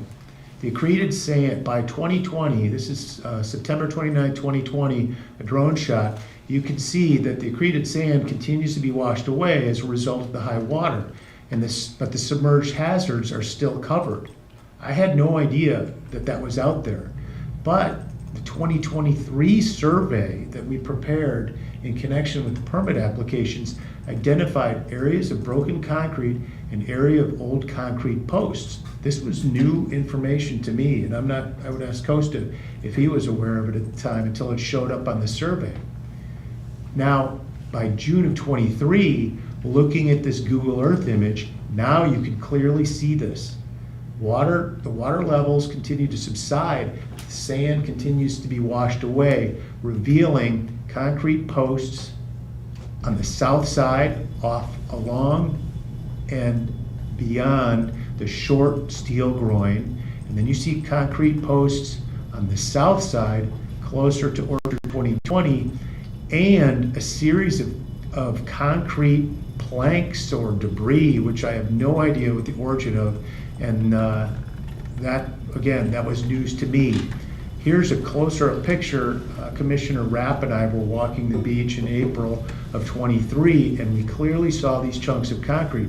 This is why I keep telling people, do not go swimming at Centennial. We simply have no idea the nature and extent of this concrete. We don't know if it was debris that was dropped there when they demolished the hospital, if it was debris placed there to protect the bluff before the Park District owned the property. But we do know that we shouldn't be entering the water until we can remove the hazards. Here again, north of the steel groin, we see 2 fence posts. This was the old fence designating or delimiting the north end of the dog beach. We also see chunks of concrete littering the bottom. So until we can pull this stuff out of there, it's just not safe. And here, of course, is an old wooden pilings. While these are open and obvious, the water goes up, the water gets murky, you can't see these. We need to remove this. We need to remove all the other hazards. And yes, I would hope that we could get in there post haste, but we need a dredging permit and we need a plan. And we have permit applications pending. The best thing we can do is to consolidate the dredging permit application part and move forward and remove these hazards. Want to note, look at 1962, 74, 87, 99, 2012, 2021. No changes to the improvements in the lake. In 87, we added the steel sheet pile bulkhead to protect the bluff and actually rebuild the Centennial Bluff. But we've not invested in Elder and Centennial. So we've got a 1947 pier and storm sewer at Elder. We have steel groins that were installed somewhere in the 1950s, as best as I can discern. We have 1987 steel bulkheads and gabion baskets, with no substantial investments in Elder and Centennial lakefront improvements since '87. So we're moving on that 40-year cycle. 47, 87, and we're into 25, 26. We have submerged hazards that must be removed before we can safely reopen the beaches. We've got bluff protection at Elder that should be completed before lake levels rise again, which they surely will. We need to remove and replace the Elder storm sewer discharge in cooperation with the village. It's a part of the overall solution of Southeast Winnetka storm sewer. And I hope everybody recognizes that right now, Elder is bifurcated, or well, it's separated into 3 parts. We've got the steel at the south, we got the pier, and then we got the long steel groin at the north. Those steel jetties that flank the outfall, those are approximately 220 feet long, longer than the proposed pier. The existing pier, which houses a 54-inch diameter storm sewer pipe, the end of that pier is dilapidated. We know it has, as you've seen in the other pictures, chunks of metal have broken off of that, and they're occasionally visible and occasionally buried. Until we scour the beach and remove all the known and unknown hazards, we can't safely reopen. So then we want to maintain the dog beach at the south end of Centennial with universal ADA access and provide an ADA access swimming beach away from the storm discharge. I want to reiterate, from the very get-go of the lakefront planning exercise, we acknowledged that having a swimming beach and a storm sewer co-located is not a great idea. That's the way Elder's been for 100+ years. Storm sewer discharging in a swimming beach. The lakefront master plan contemplated moving the discharge north and the swimming beach south. Yes, we've added the dog beach back in, but it's still the desire to separate the uses of swimming from the discharge. Thank you for your time. Thank you very much. Now we will move to item 5.3. Thank you, Warren. Which is 5.5. Pardon me. Centennial Park and Beach Project Change Order Number 3 request. May I have a motion to approve the additional work scope proposal for Centennial Beach site improvements from the Lakota Group not to exceed $68,500 without further approval? So moved. May I have a second? Second. Any discussion? Okay, Denise, that's a roll call vote. Commissioner Madam Rapp? Chair, Oh, sorry, I didn't see your hand. sorry. Trying to get this to work. Thank you. I guess I continue to question, we are spending more money on a plan that our zoning board really handed us our head on a platter, 7-0. Community does not like, yet we don't seem to want to change anything. And, I guess it's been over $2 million to date. And yet, we don't have shovel in the ground yet. I just do not understand this. I would think that we would want to consider changes that the community might want. But we don't appear to want to listen to our public. Thank you. I think we're ready for a roll call vote. And this is a motion to approve the additional work scope proposal for Centennial Beach site. Oh, sorry, yes.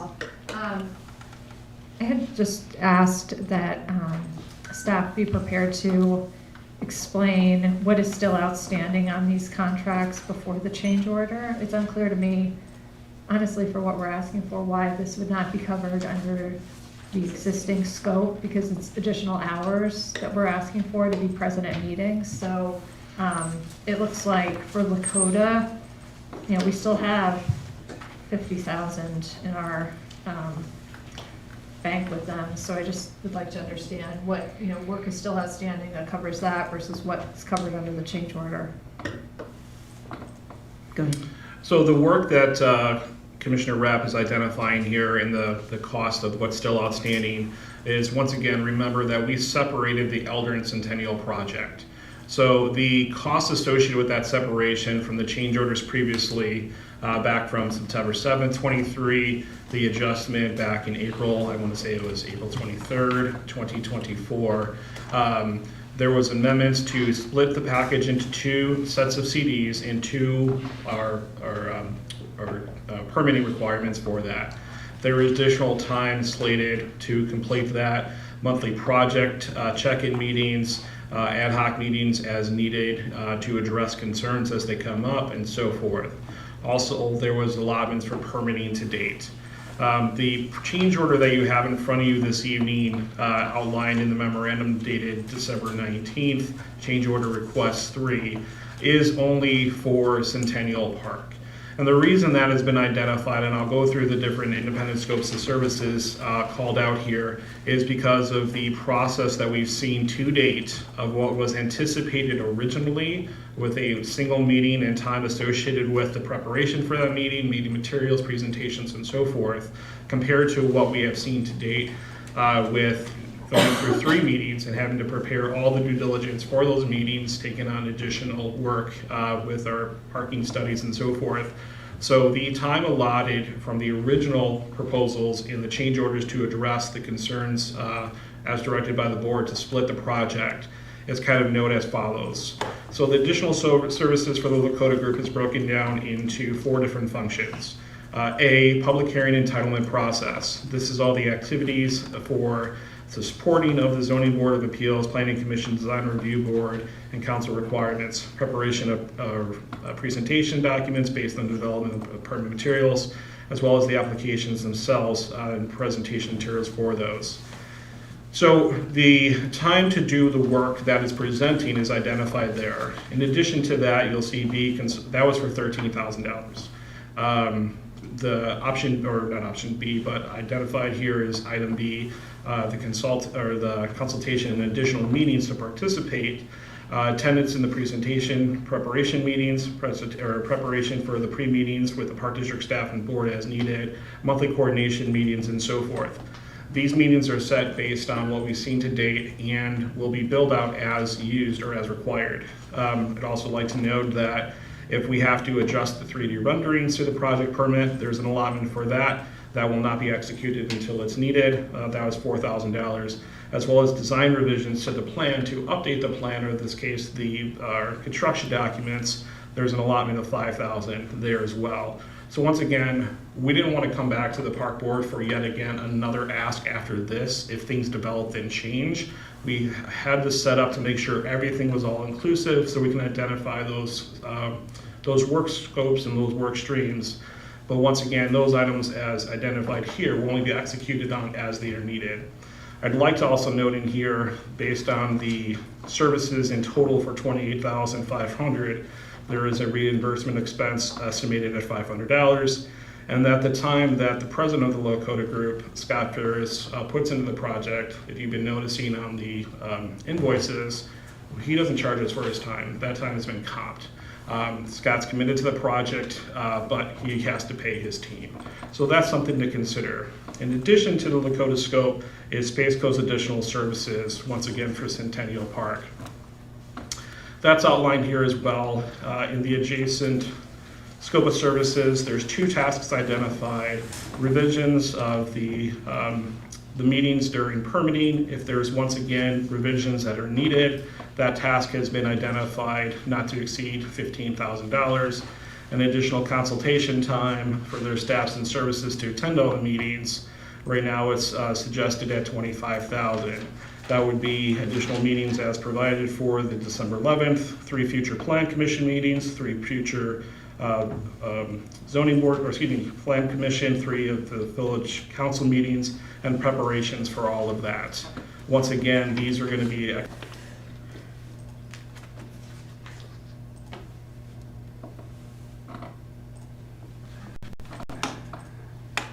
you do a special dance?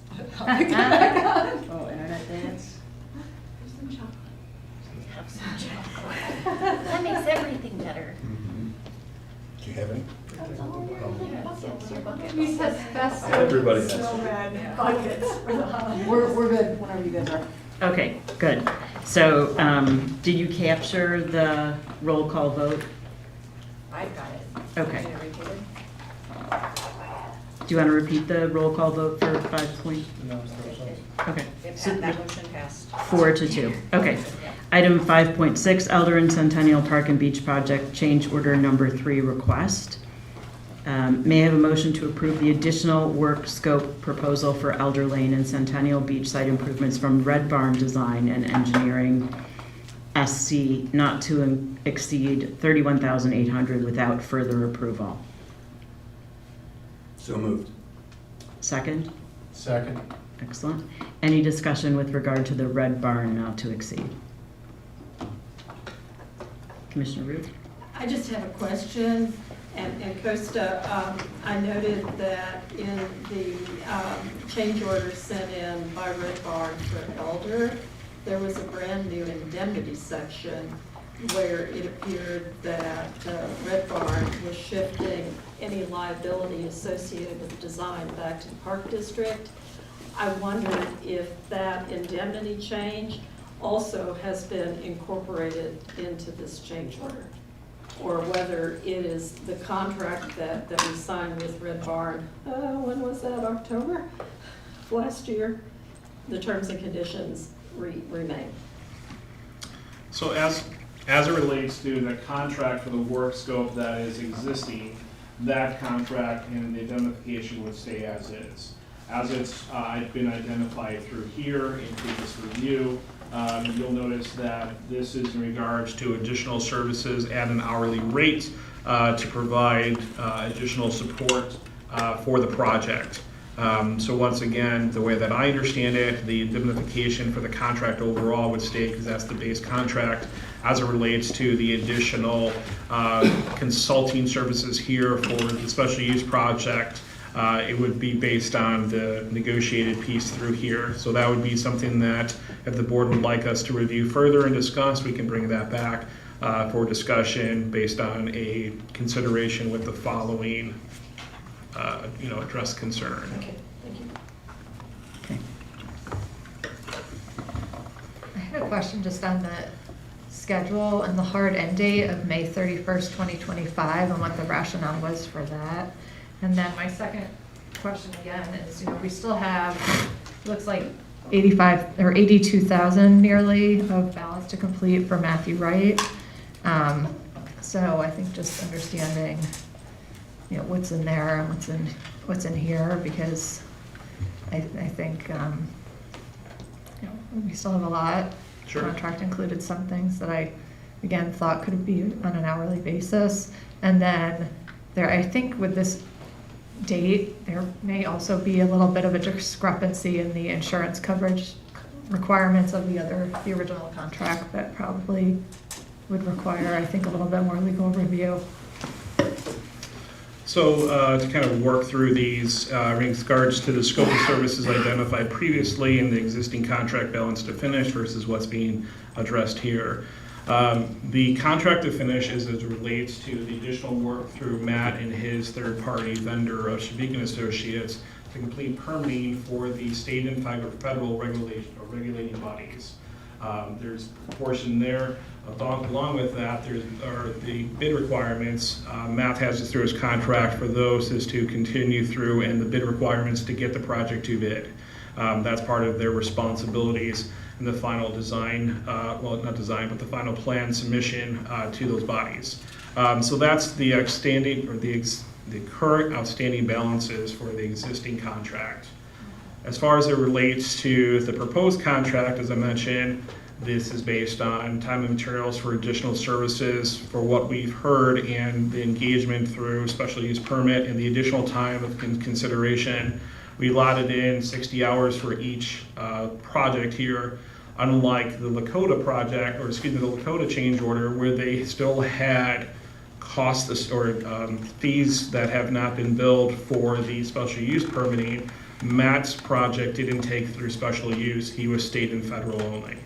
What we've heard to date in the continued engagement through the special use project process and what we would expect we could potentially see at Elder as well, we wanted to make sure that Matt was able to be at the meetings and to lend support as it relates to the coastal piece.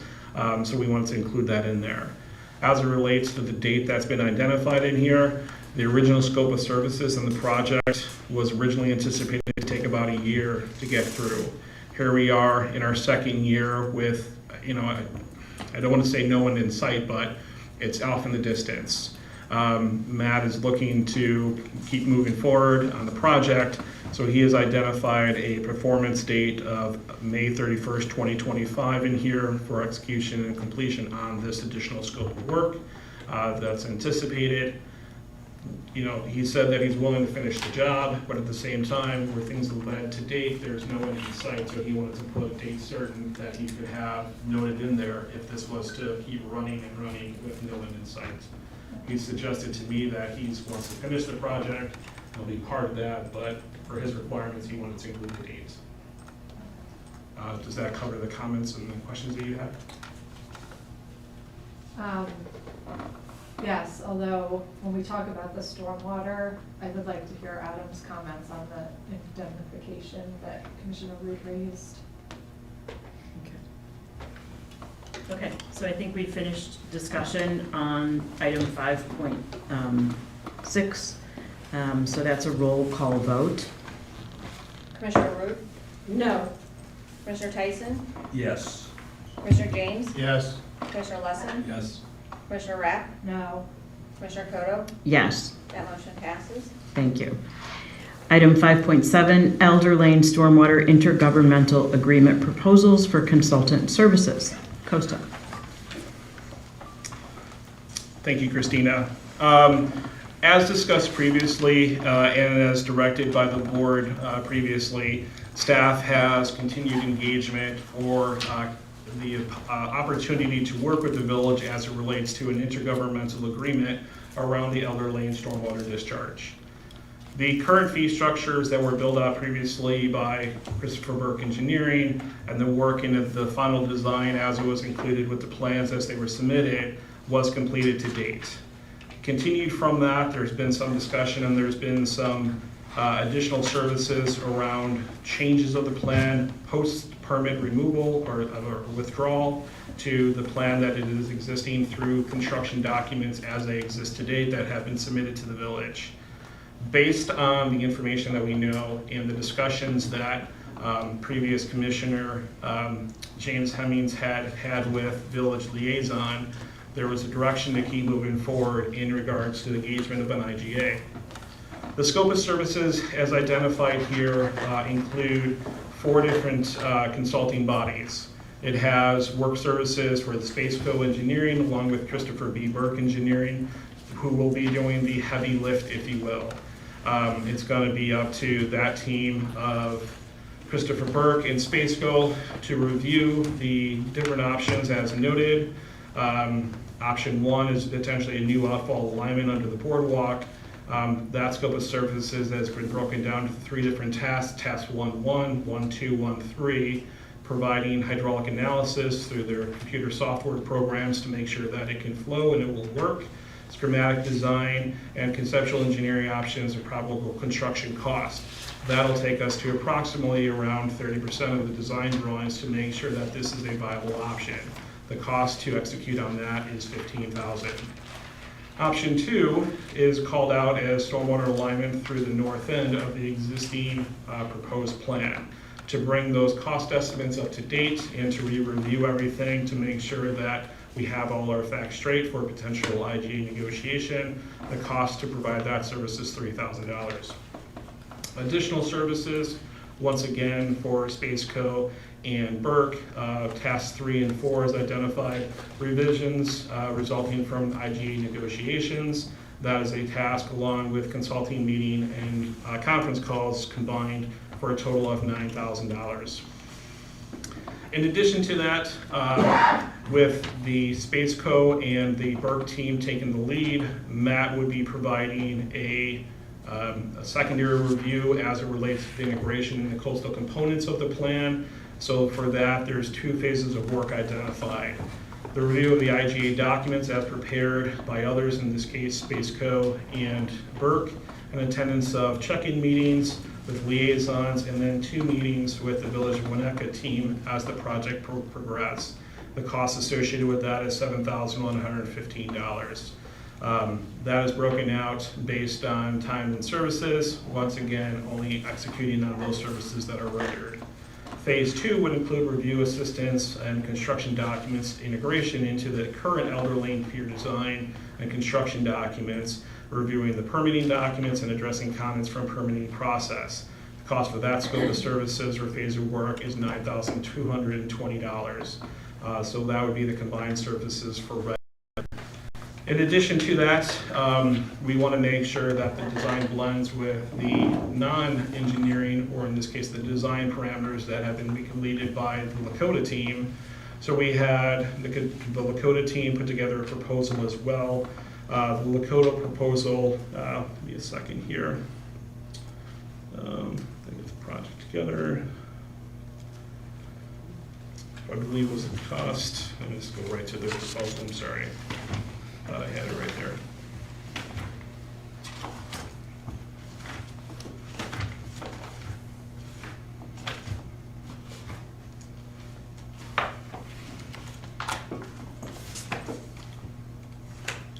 All right, sorry about that. Lakota had broken out their project scope of services into 4 points. Once again, in attendance with meetings with the consultant teams as we move through the IGA process. Development or any refined site plans, illustrations, or visions that are needed for the stormwater components, recommendations for site plan refinements or revisions consistent with best practices to the existing plan for refinement of, as well as other tasks by the Winnetka Park District necessary to complete the graphical depiction or vision of the stormwater components related to elements, i.e. creating additional renderings if needed. The scope of services for all of that was $7,220 in total. It's broken down to meeting and consulting fees for $33,360, site plan and graphic development of $3,650. There's with a total proposal cost of $710 with $210 for reimbursables. Once again, these fees are based on the continuation of an IGA for stormwater. Depending on how that process goes, If it's met with resistance or stops at some point, we wouldn't be executing on the further elements of the change orders, so they would not be expensed at that time. But we just want to make sure that we can address the ask the park board gave to staff, and we feel that the proposal here outlined in front of you in the memorandum from December 19th does just that for the IGA engagement for stormwater at this time. If I can answer any other questions, I'd be Thank you. glad to. Any additional discussion? I would like to hear Adam opine on this indemnification provision on page 3. Page 3 of 24, or page 3 of, which page 3? Page 3 of Matthew Wright's That's the agenda proposal. packet page. I have no idea. I printed out the So I 19 of I have 24. not reviewed So- any of these proposals before now. Okay. So I And would- I think that needs to happen. Commission- Because this has some very Commissioner, specific what, legal language. I would like to comment quickly. So we received these proposals not long before the deadline to post the agenda. So we wanted to make sure that we got the proposals in front of the board, so so the board as a whole could opine on these themselves. So you would just be voting on the proposal as far as the cost and the scope, as far as the agreement and legality of those types of things. The majority of them, so Lakota and Spaceco, they're more just the scope itself. Red Barn created an agreement as far as that goes. I have not fully reviewed it myself at this point, and it does need further review to make sure that it is something that we would sign, but looking at it from getting it in front of the board and making sure that we were able to provide the information to the board for this meeting is we provided what we received from the consultants. So that one in particular does require additional work and additional review of the terms of that particular agreement that was provided to us. But the proposals of what's being requested this evening is the scope and the proposals on that scope for the dollar amount, if that clarifies a little bit. To me, it does. Yeah. Any additional comments? I just have a number of questions. As I understood, former Commissioner Hemmings was having a casual conversation with President Renz. I didn't realize that this meeting was a formal liaison meeting, and I thought that we had a policy for a formal liaison meeting where we would have two park commissioners meeting with President Renz, and then I believe it is Trustee Apatow. I don't know. Did that occur? No, the request was made from RINS to have a meeting with Just Hemmings. I see. So then this wasn't an actual direction from a liaison meeting. Where are we on, do we have a date for a liaison meeting for the IGA to start negotiations on this IGA? Do we have a date? I think the preliminary conversations that took place between Hemmings and Renz gave us an outline. And that outline is driving the scope of these two. We do not yet have a replacement liaison, and until we have a replacement liaison, we cannot yet schedule a formal start to the process. Even though we were missing another village colleague who should have been part of that discussion. I think that I'm going to make a motion to table this particular, whatever section this is, until our next board meeting, so that council will have enough time to actually look at the terms and conditions of the contracts, because with Red Barn, I will assure you, he is shifting responsibility on design back to the district.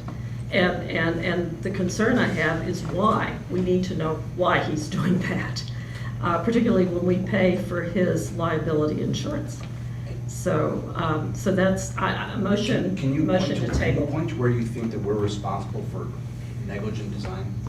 I'm sorry, I can't because I don't have the documents in front of me. However, I would suggest, Counselor, that you read the indemnity. I mean, I've skimmed it, and I'm certainly not done, but I don't see where he bases responsibility for us to be responsible for his negligence.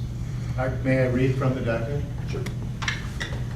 The client is not obligated to indemnify Red Barn Design and Engineering in any manner whatsoever for Red Barn Design and Engineering's own negligence. Red Barn, and the inverse is Red Barn Design and Engineering is not obligated to indemnify the client in any manner whatsoever for the client's own negligence. What we are responsible for indemnifying is if there are any third-party issues. In other words, if other property owners experience damage.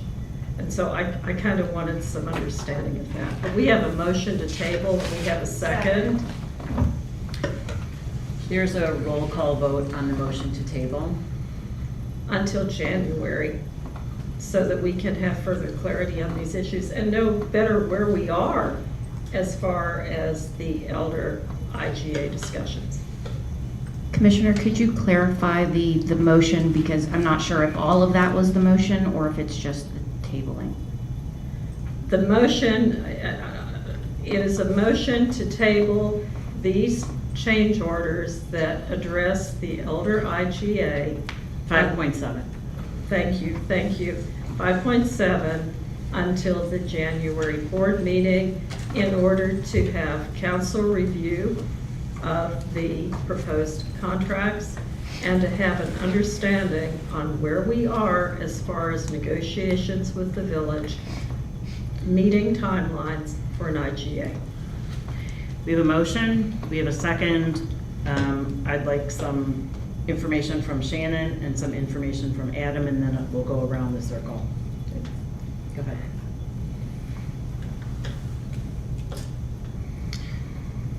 We can absolutely come back in January or whatever date certain, but I feel with this, this item being the proposal for not signing the contract, but the knowledge of what we were looking at from the IGA perspective for stormwater in order to give more information to the stormwater liaisons to further that negotiation conversation with the village on this topic. So more information could be had. So it's not creating a plan at this point. It's more over providing more information to continue or start furthering those negotiations with the village. If we do a hard stop, then it's a hard stop and we don't have any direction on that until we move forward. Okay. Adam, any comments? I guess the board has three options. They can table it, they can approve it as is, or they could approve it subject to the delegation of authority to negotiate the contracts to make sure that the liability is fairly allocated. So those are the three things that I would say the board has an option to choose from. Okay. All right. Additional discussion? Commissioner James? We've already moved to approve the Lakota had. Lakota. We also did, and we already do The red, no. The 5.6. Those are for the zoning. Okay. I think Costa referenced the fact that Red Barn is not doing the heavy lifting on this one. The heavy lifting is being done by Christopher Burke Engineering and Spaceco. Those are the two that design the outfall structure, the capacity. Those are the ones that we need to enter into substantive negotiations with the village over the design. How we enclose that in the breakwater and do it that way, that is Red Barn. So I think we could continue to advance and make progress on these stormwater discussions with the village without the Red Barn contract. Because we're gonna have to land on pipe sizes, routing, all the rest of that, before you make any changes to the Red Barn design elements. Does that make sense? And I don't think, so for all the urgency of getting Elder open, we need to continue on and have support from the experts to properly negotiate this IGA. So are you suggesting to bifurcate the motion to approve and amend it to exclude Red Barn? I just exclude the indemnification provisions and come back and review the indemnification provisions. I don't think Red Barn is gonna have to do any work in the near term. Look, we're trying to get a meeting. We can't even get a meeting set with these guys. I don't wanna delay it a month just because, and then we'll get to discussing when we can, agree upon the shape of the table. No, let's move forward with the work of the public. Stop with the delays. Okay, so with regard to the motion to table, are there any additional comments? Mr. Tyson, you've already had one bite at the apple. Go ahead. No comment. Okay. I did, but it was my motion to table. But prior to that, you made your arguments Well, for table.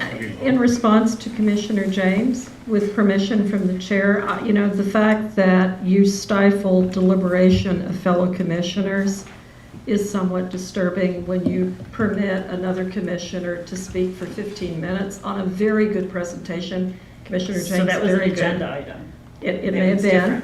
That's an agenda item. This is a discussion. May have been, but my confusion is that the village manager at the State of the Villages for the League stated that there would be no movement on this IGA until the East Winnetka Strand Stormwater Plan was complete. So I'm somewhat confused by delaying this particular issue for 3 weeks, why that is going to be so detrimental for us moving ahead with this particular plan and design. And I distinguish that, I really distinguish this design from an interim plan to remove dangerous debris from the lake and get Elder open. Thank you very much for your tolerance. So I have a slightly different view of this process, and I'm speaking specifically to the motion to table right now. I would like to do everything possible to approve the not to exceed $50,555. The reason being that gives us the latitude, it gives us the option, not the obligation, but it gives us the option to go forward with negotiating contracts, determining these indemnification provisions. It doesn't require us to do so. It gives us the option to go forward. We won't meet again until January 16th. If there is a chance that we have a meeting, we can get a liaison meeting with Stormwater, I would like to know that we have the funding to do the work. This work doesn't happen overnight. This work can't start until this not to exceed amount is approved. So for that reason, I would be inclined not to table this motion. So we've had all the discussion with regard to tabling the motion. I would like to take a roll call vote on tabling the motion. Commissioner Tyson? No. Commissioner James? No. Commissioner Lesson? No. Commissioner Rapp? Yes. Commissioner Root? Yes. Commissioner Kodo? No. That motion Fails. fails. Okay, well, that motion to table fails. May I have a motion, we have a motion, we have a second, so now we've had our discussion, we'll have a roll call vote on a motion to approve the proposal for the Elder Lane Stormwater IGA work. We do not have a motion on that yet. You do not? No, Okay, not that I've heard so it. may I have a motion to approve the proposal for the Elder Lane Stormwater IGA work as provided, not to exceed $50,555 allocated within the current capital budget for Elder and Centennial projects? So moved. Second? Okay, any additional discussion? Okay, that's a roll call vote, Denise. Commissioner James? Yes. Commissioner Lesson? Yes. Commissioner Rapp? No. Commissioner Root? No. Commissioner Tyson? Yes. Commissioner Cotto? Yes. That motion passes.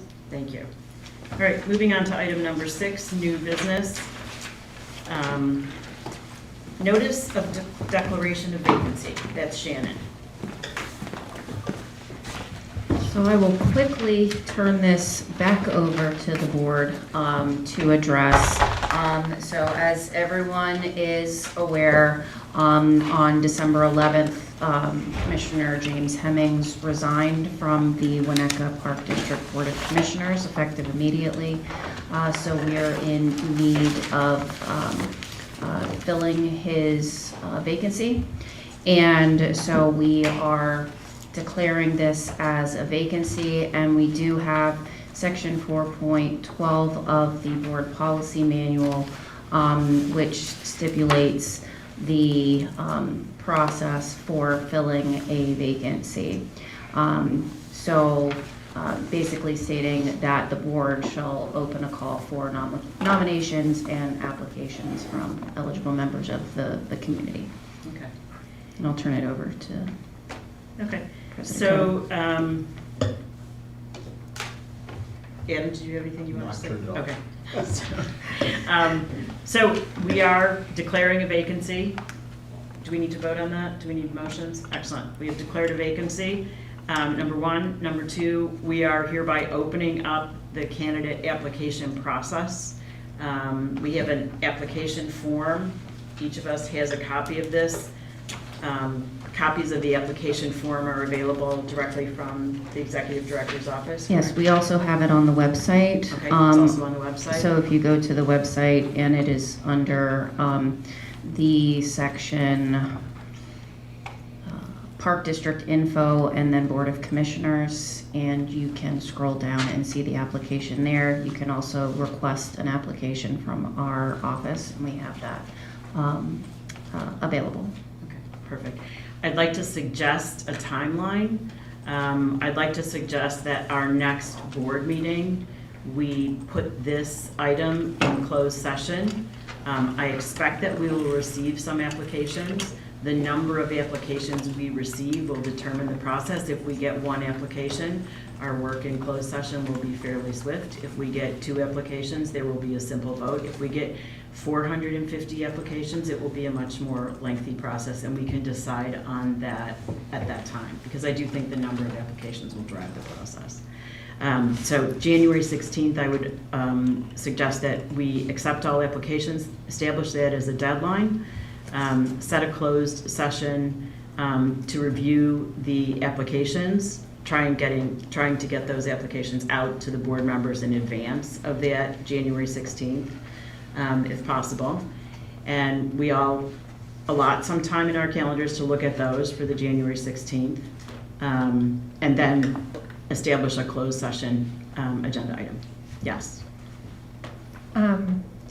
If we receive the applications on January 16th, Yeah. I don't think that it's realistic for Shannon to review and distribute them to the board for us to talk about them that evening. Do you want to walk it back a little bit? Do you want to Maybe a walk it back couple to the days. 9th? Okay, that's fine. I- The 16th is a Thursday. Do you want to give it for the 16th, 15th, 14th, the 13th, which is a Monday?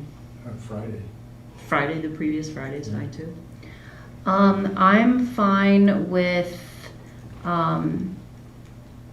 Monday, if you want to give people the weekend. Sure. To, last minute want to apply, hey, I have nothing better to do. There will be a rush of A applications. rush over the weekend. So we can post online too. That application deadline could be January 13th, close of business. Okay. Is that acceptable? Perfect. Does it work for everyone? Okay, thank you. January 13th, close of business is the deadline for applications. It'll be a flurry. And then at that point, we'll have an idea how to address it in closed based on the number of applications we receive and review. Okay. Come January 16th to the closed session agenda item to review these and potentially vote.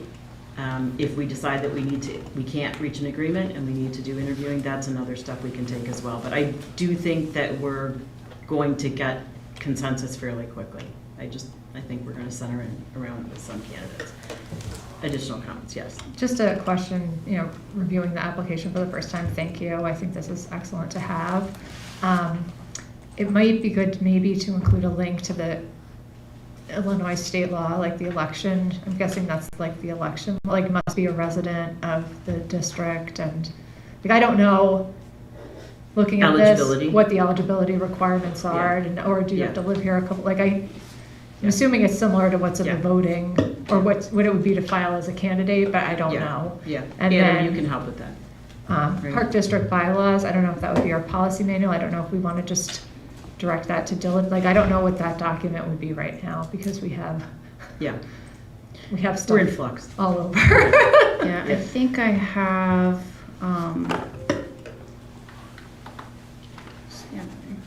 I think I have the policy manual.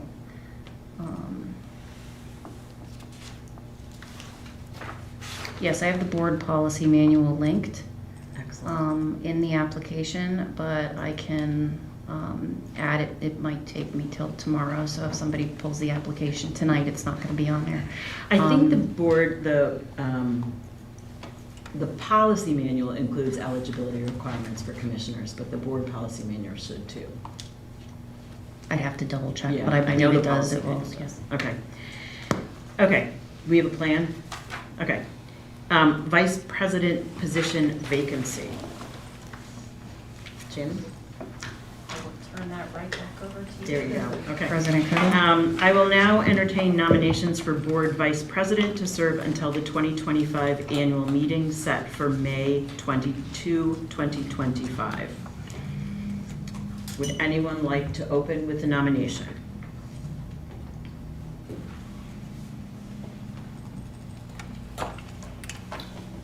So the rush to serve. Yes.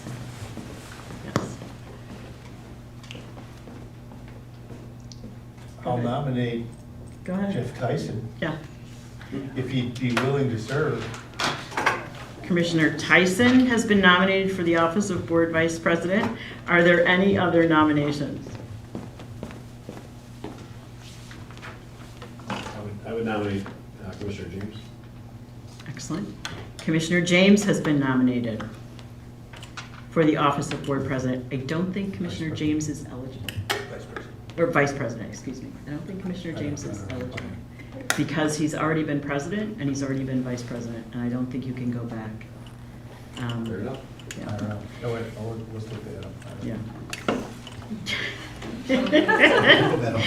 Hearing no further nomination. Wait, go ahead. Okay, Adam, go ahead and look that up. That's a policy manual, I think. Excuse myself for a second. Okay.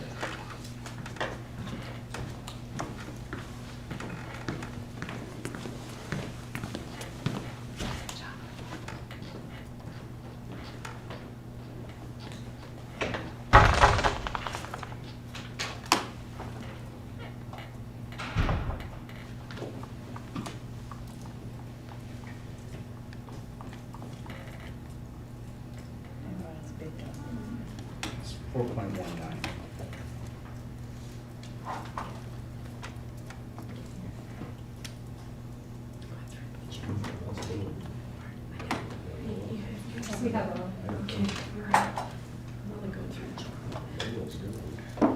So 4.19, This is the current president who is serving in a first or second term shall not be eligible for nomination or election to the position of vice president.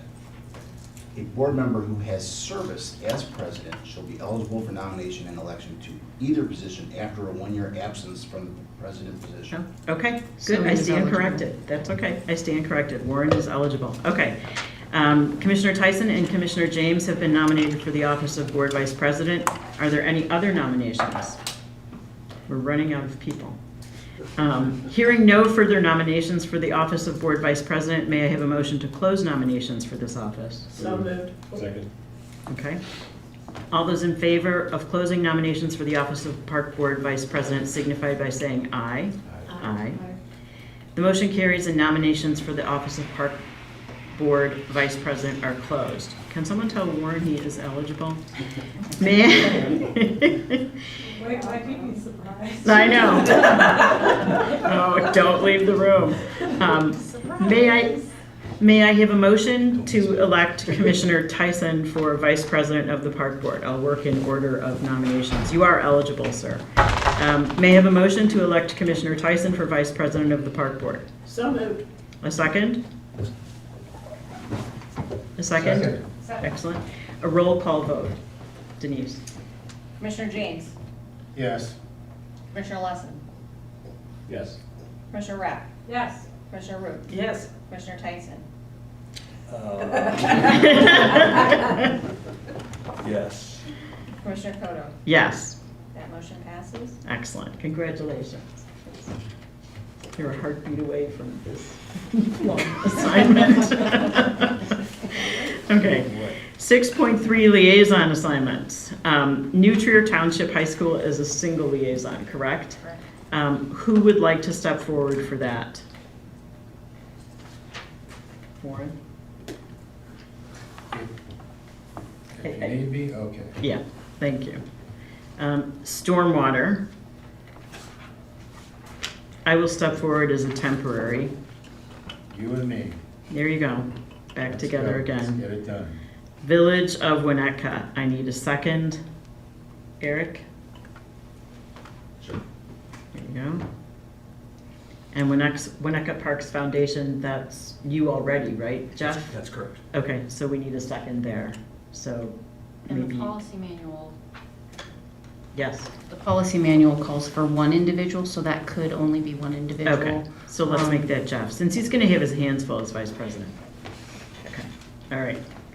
You stay, okay? All right. Item 6.4, independent contractor agreement template. Elisa? Thank you.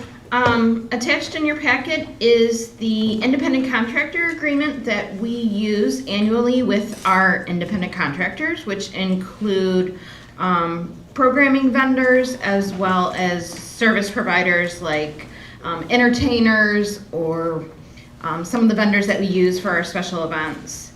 We are bringing this to you as a template. It is drafted by Paderma, which is our risk management provider. We are hoping that you will authorize the executive director or her designee to sign these contracts or agreements for the year 2025 with all of the service providers that we will be using. So annually, Paderma reviews this contract that they draft, and it is used statewide between all Park District agencies within their member group. So this is their 2025 agreement, and we are recommending that you authorize us to use this agreement for all of our contractors. Okay, thank you. May I have a motion to authorize the executive director or their designee to complete and sign the annual ICA agreements for the 2025 calendar year using the 2025 ICA template provided by Paderma, so long as the agreements stay within authorized budget and policy limits of the signer. So moved. Second? Second. Excellent. That's a roll call vote. Any discussion? It's a roll call vote. Denise? Commissioner Lesson, Yes. Commissioner Rapp, Yes. Commissioner Root, Yes. Commissioner Tyson, Yes. Commissioner James, Yes. Commissioner Koto. Yes. That motion passes. Excellent. Item number 7, executive director's reports. As always, you have the weekly status reports attached to the agenda, as well as the monthly report from Kemper for the Winnetka Golf Club and legal expenses. And I'll answer any questions you may have. Are there any questions regarding the, yeah, go ahead. Yes. Regarding the comprehensive plan survey, do we know how our response rates are tracking and the timing? So I received an update yesterday that we are getting close to that that 400 goal. So we're about at 361 as of yesterday on the statistically valid survey, the one that was the random sample. So we're getting pretty close on there.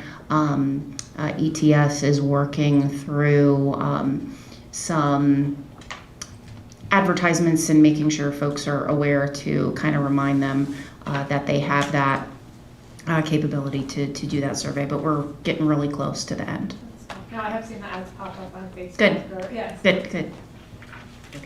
All right, any other items? Okay, we'll move to commissioner comments.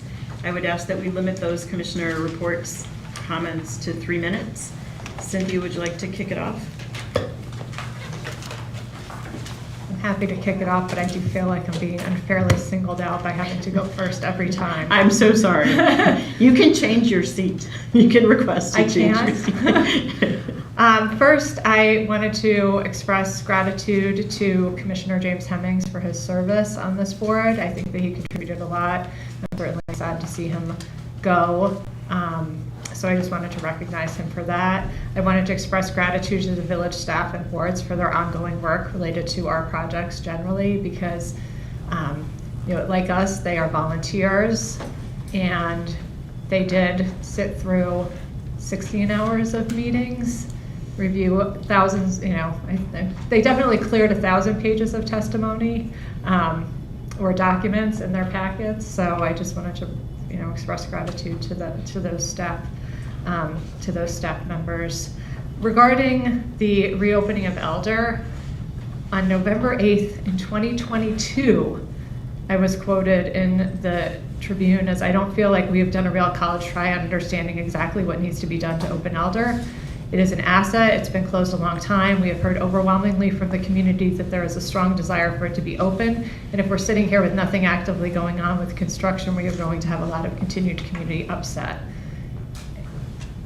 I am concerned that we will be, again, in the same situation for 2025.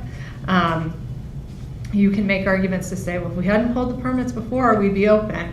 I don't accept that. That was not a good plan. Even if the design had changed, we still would have been in a joint permit, an unprecedented joint permit with a private party. And I would again say that Wilmette was able to pursue a parallel path where they were working on their design for their main project, but also able to get some temporary relief to be able to open Langdon Beach. And it's really my hope that we could find a similar path for Elder. I think it's a tragedy that we have families who moved in with babies in that area especially, who expected to be able to take their kids to the beach and build sandcastles and have been unable to realize that vision for a couple of years due to the high water level, but then now for other years not. So looking forward for 2025, I think the theme that I'm coming to is, public access to public assets. I think that relates to Elder. I think it relates to Crow Island Woods, and I think restoring public access is an important thing. The other point on Elder specifically is I think that there is a significant amount of things that we could do. There's the bluff clearing, there's the bathroom access. I think there's a big range of things we could do to improve the position that we're in now to make things better for the community, that we should be able to take that as far as we can. Like, what can we do to improve the community position and improve public access to that site? Thank you. Eric? Thank you, President Cotto. Echoing a similar sentiment, I think it's a sad day for the village of Winnetka, the patrons of the Winnetka Park District, when good, intelligent, committed, well-intentioned individuals like James Hemmings resign from the Winnetka Park Board. He stated his reasons in his resignation letter, and many of those which I agree and concur. I would call this as a moment, as I wrap up in the next few months my 8 years on this board. I think this is a moment in time where our leaders and the good citizens of Winnetka and the patrons of the Winnetka Park District need to engage in continued constructive conversations and find a solution. There will never be a perfect plan, but we cannot deny that we need to preserve our bluffs and protect our beaches. So I encourage everyone to move forward and not continue Winnetka's sad legacy of a place where good ideas, good intentions and good people fade away. So thank you. Thank you. Commissioner Root? Well, I will mirror the comments of both Commissioner Rapp and Commissioner Lesson as far as the departure of former Commissioner Hemmings. I thought that he brought a lot to this district, and it is unfortunate. However, I also do not think that you gain any sort of momentum in moving a project forward if you insult fellow volunteers on a board who did spend 14 hours and go through over 1,000 pages, and who actually approved the ADA pathway, who certainly approved the variances and the exceptions, and they had one issue, and that was the pier. And safety, and again, safety is huge. It should be huge for the Park District. It's huge for me. I want to thank Commissioner James for his presentation. I was down on Centennial and Elder Beach on beautiful Tuesday, and I'm just hard pressed to understand how we cannot remove these hazards that we have discussed at least at 3 meetings, with a budget that, as I understand, had a $3 million surplus this year. We've got money, $15.8 million in capital. And, you know, I suggested last meeting, Kenilworth is starting their construction on their beach. They're going to have heavy equipment out there. We have to dredge Lloyd. I would think between the dredging of Lloyd and what's going on with Kenilworth, we could find a way if we really wanted to. I was censured because I wrote a letter and I said that Elder Beach is being held hostage for a plan. And I truly believe that there is a resistance to even look at cleaning up and opening Elder, but that's a discussion from a prior time. My concern is safety, and I'd like Counselor to give us some advice on how far we can take the open and obvious doctrine without experiencing an exception when we have had 3 public meetings talking about how unsafe this is, and we're not taking any effort to correct the safety issues. Thank you so much, and happy holidays to everybody. Thank you. Commissioner, Vice President Tyson.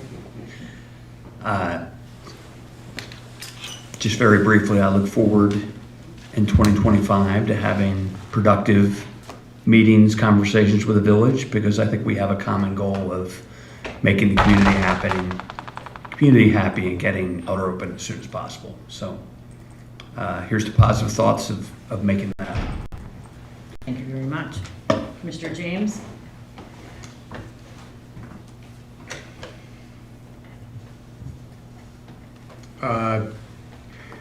We did have a choice to go an IGA route versus the permit process. It was our choice because we wanted transparency and we wanted the opportunity to explain our plans. And I think that Costa and Shannon and Christina and our consultants made an outstanding presentation. I was amazed at your composure, addressing some pretty wacky questions.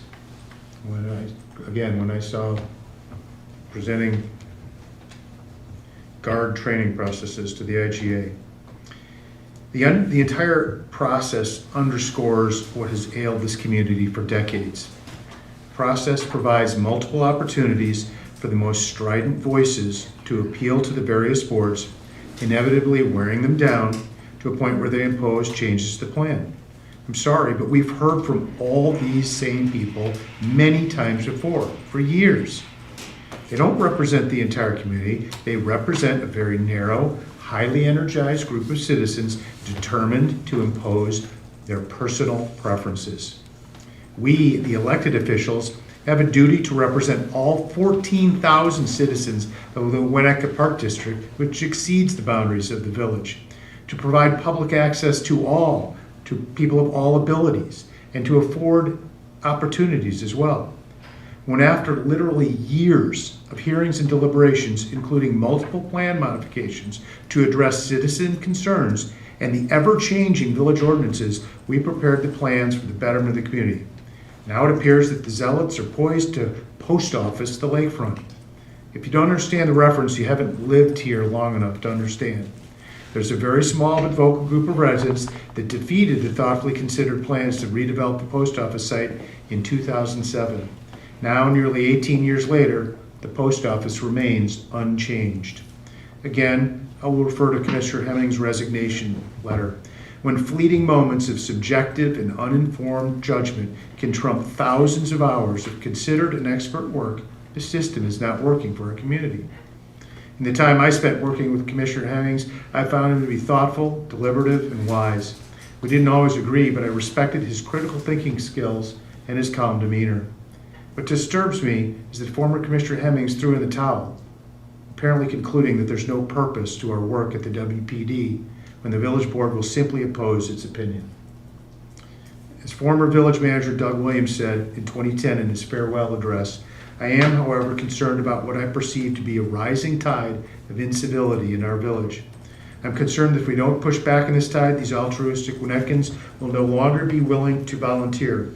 And if the personal attacks keep ramping up and if outrageous and unfounded conspiracy theories continue to be conjured up, I promise you the pool of civic-minded volunteers will dry up. And if this happens, I worry that Winnetka will end up slating advocates who have an axe to grind, a single-issue agenda, or worse yet, a hidden agenda. Written more than 14 years ago, it rings true today. I want to thank James Hemmings for his service to Winnetka Park District and the community. He'll be sorely missed. Thank you. I have a few comments myself. I will miss Commissioner Hemmings enormously. He was a critical thinker. He was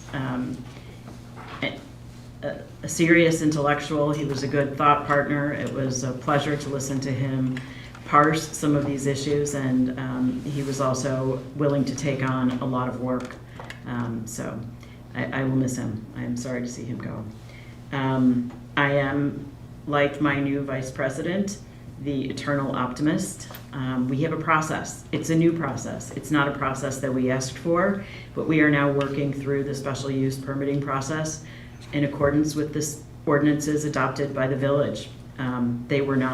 Those were not our choices, but I do believe that just as the Zoning Board of Appeals issued a negative result for us on the special use permit, they did articulate some aspects of the plan where I think further education from us is necessary. I would love to start the process with the Plan Commission stipulating to a set of facts. I think the village did an amazing job on January 10th of 2023 and an amazing job on September 12th of 2023 in advancing facts from the permitting agencies, the U.S. Army Corps, the IDNR, and the village itself. And I think they did an amazing job September 12th when Caleb Barth spoke about the current specific Winnetka conditions. I think all of that information needs to be front and center, and that needs to be the fact pattern that we all follow as we evaluate these plans. So I'm hopeful that we can engage in more education. I'm hopeful that we can get good feedback that allows us to make the changes, not in absentia, not in response to a few specific voices, but in response to people who are studying this along with us and understanding what the permitting agencies are looking for and understanding what the current situation is of Winnetka's Bluffs in accordance with the village's own coastal engineer. So I'm optimistic, cautiously optimistic, but I do think there is a path forward. It may be longer than we thought, and it may be different than we thought, but I do think there is a path forward. That's all I have to say. So at that point, may I have a motion to go into closed session pursuant to 5 ILCS 122C5, the purchase or lease of property, 5 ILCS 120/2C6, the setting of a price for sale or lease of property, 5 ILCS 120/2C11, litigation when an action against, affecting, or on behalf of the particular public body has been filed and is pending before a court or administrative tribunal, or when the public body finds that an action is probable or imminent, and 5 ILCS 120/2, C21 semi-annual review of closed session minutes. May I have So that? moved. Thank you. May I have a second? Second. That's a roll call vote, Denise? Commissioner Rapp? Yes. Commissioner Root? Yes. Commissioner Tyson? Yes. Commissioner James? Yes. Commissioner Lesson has left the meeting, and Commissioner Koto. Yes. That motion passes. Thank you. I believe there's an intent to take action after we adjourn in closed session, correct? There is. There's an action item Yeah. Okay. on one thing. Perfect. Oh, yeah. Okay, perfect. Yes.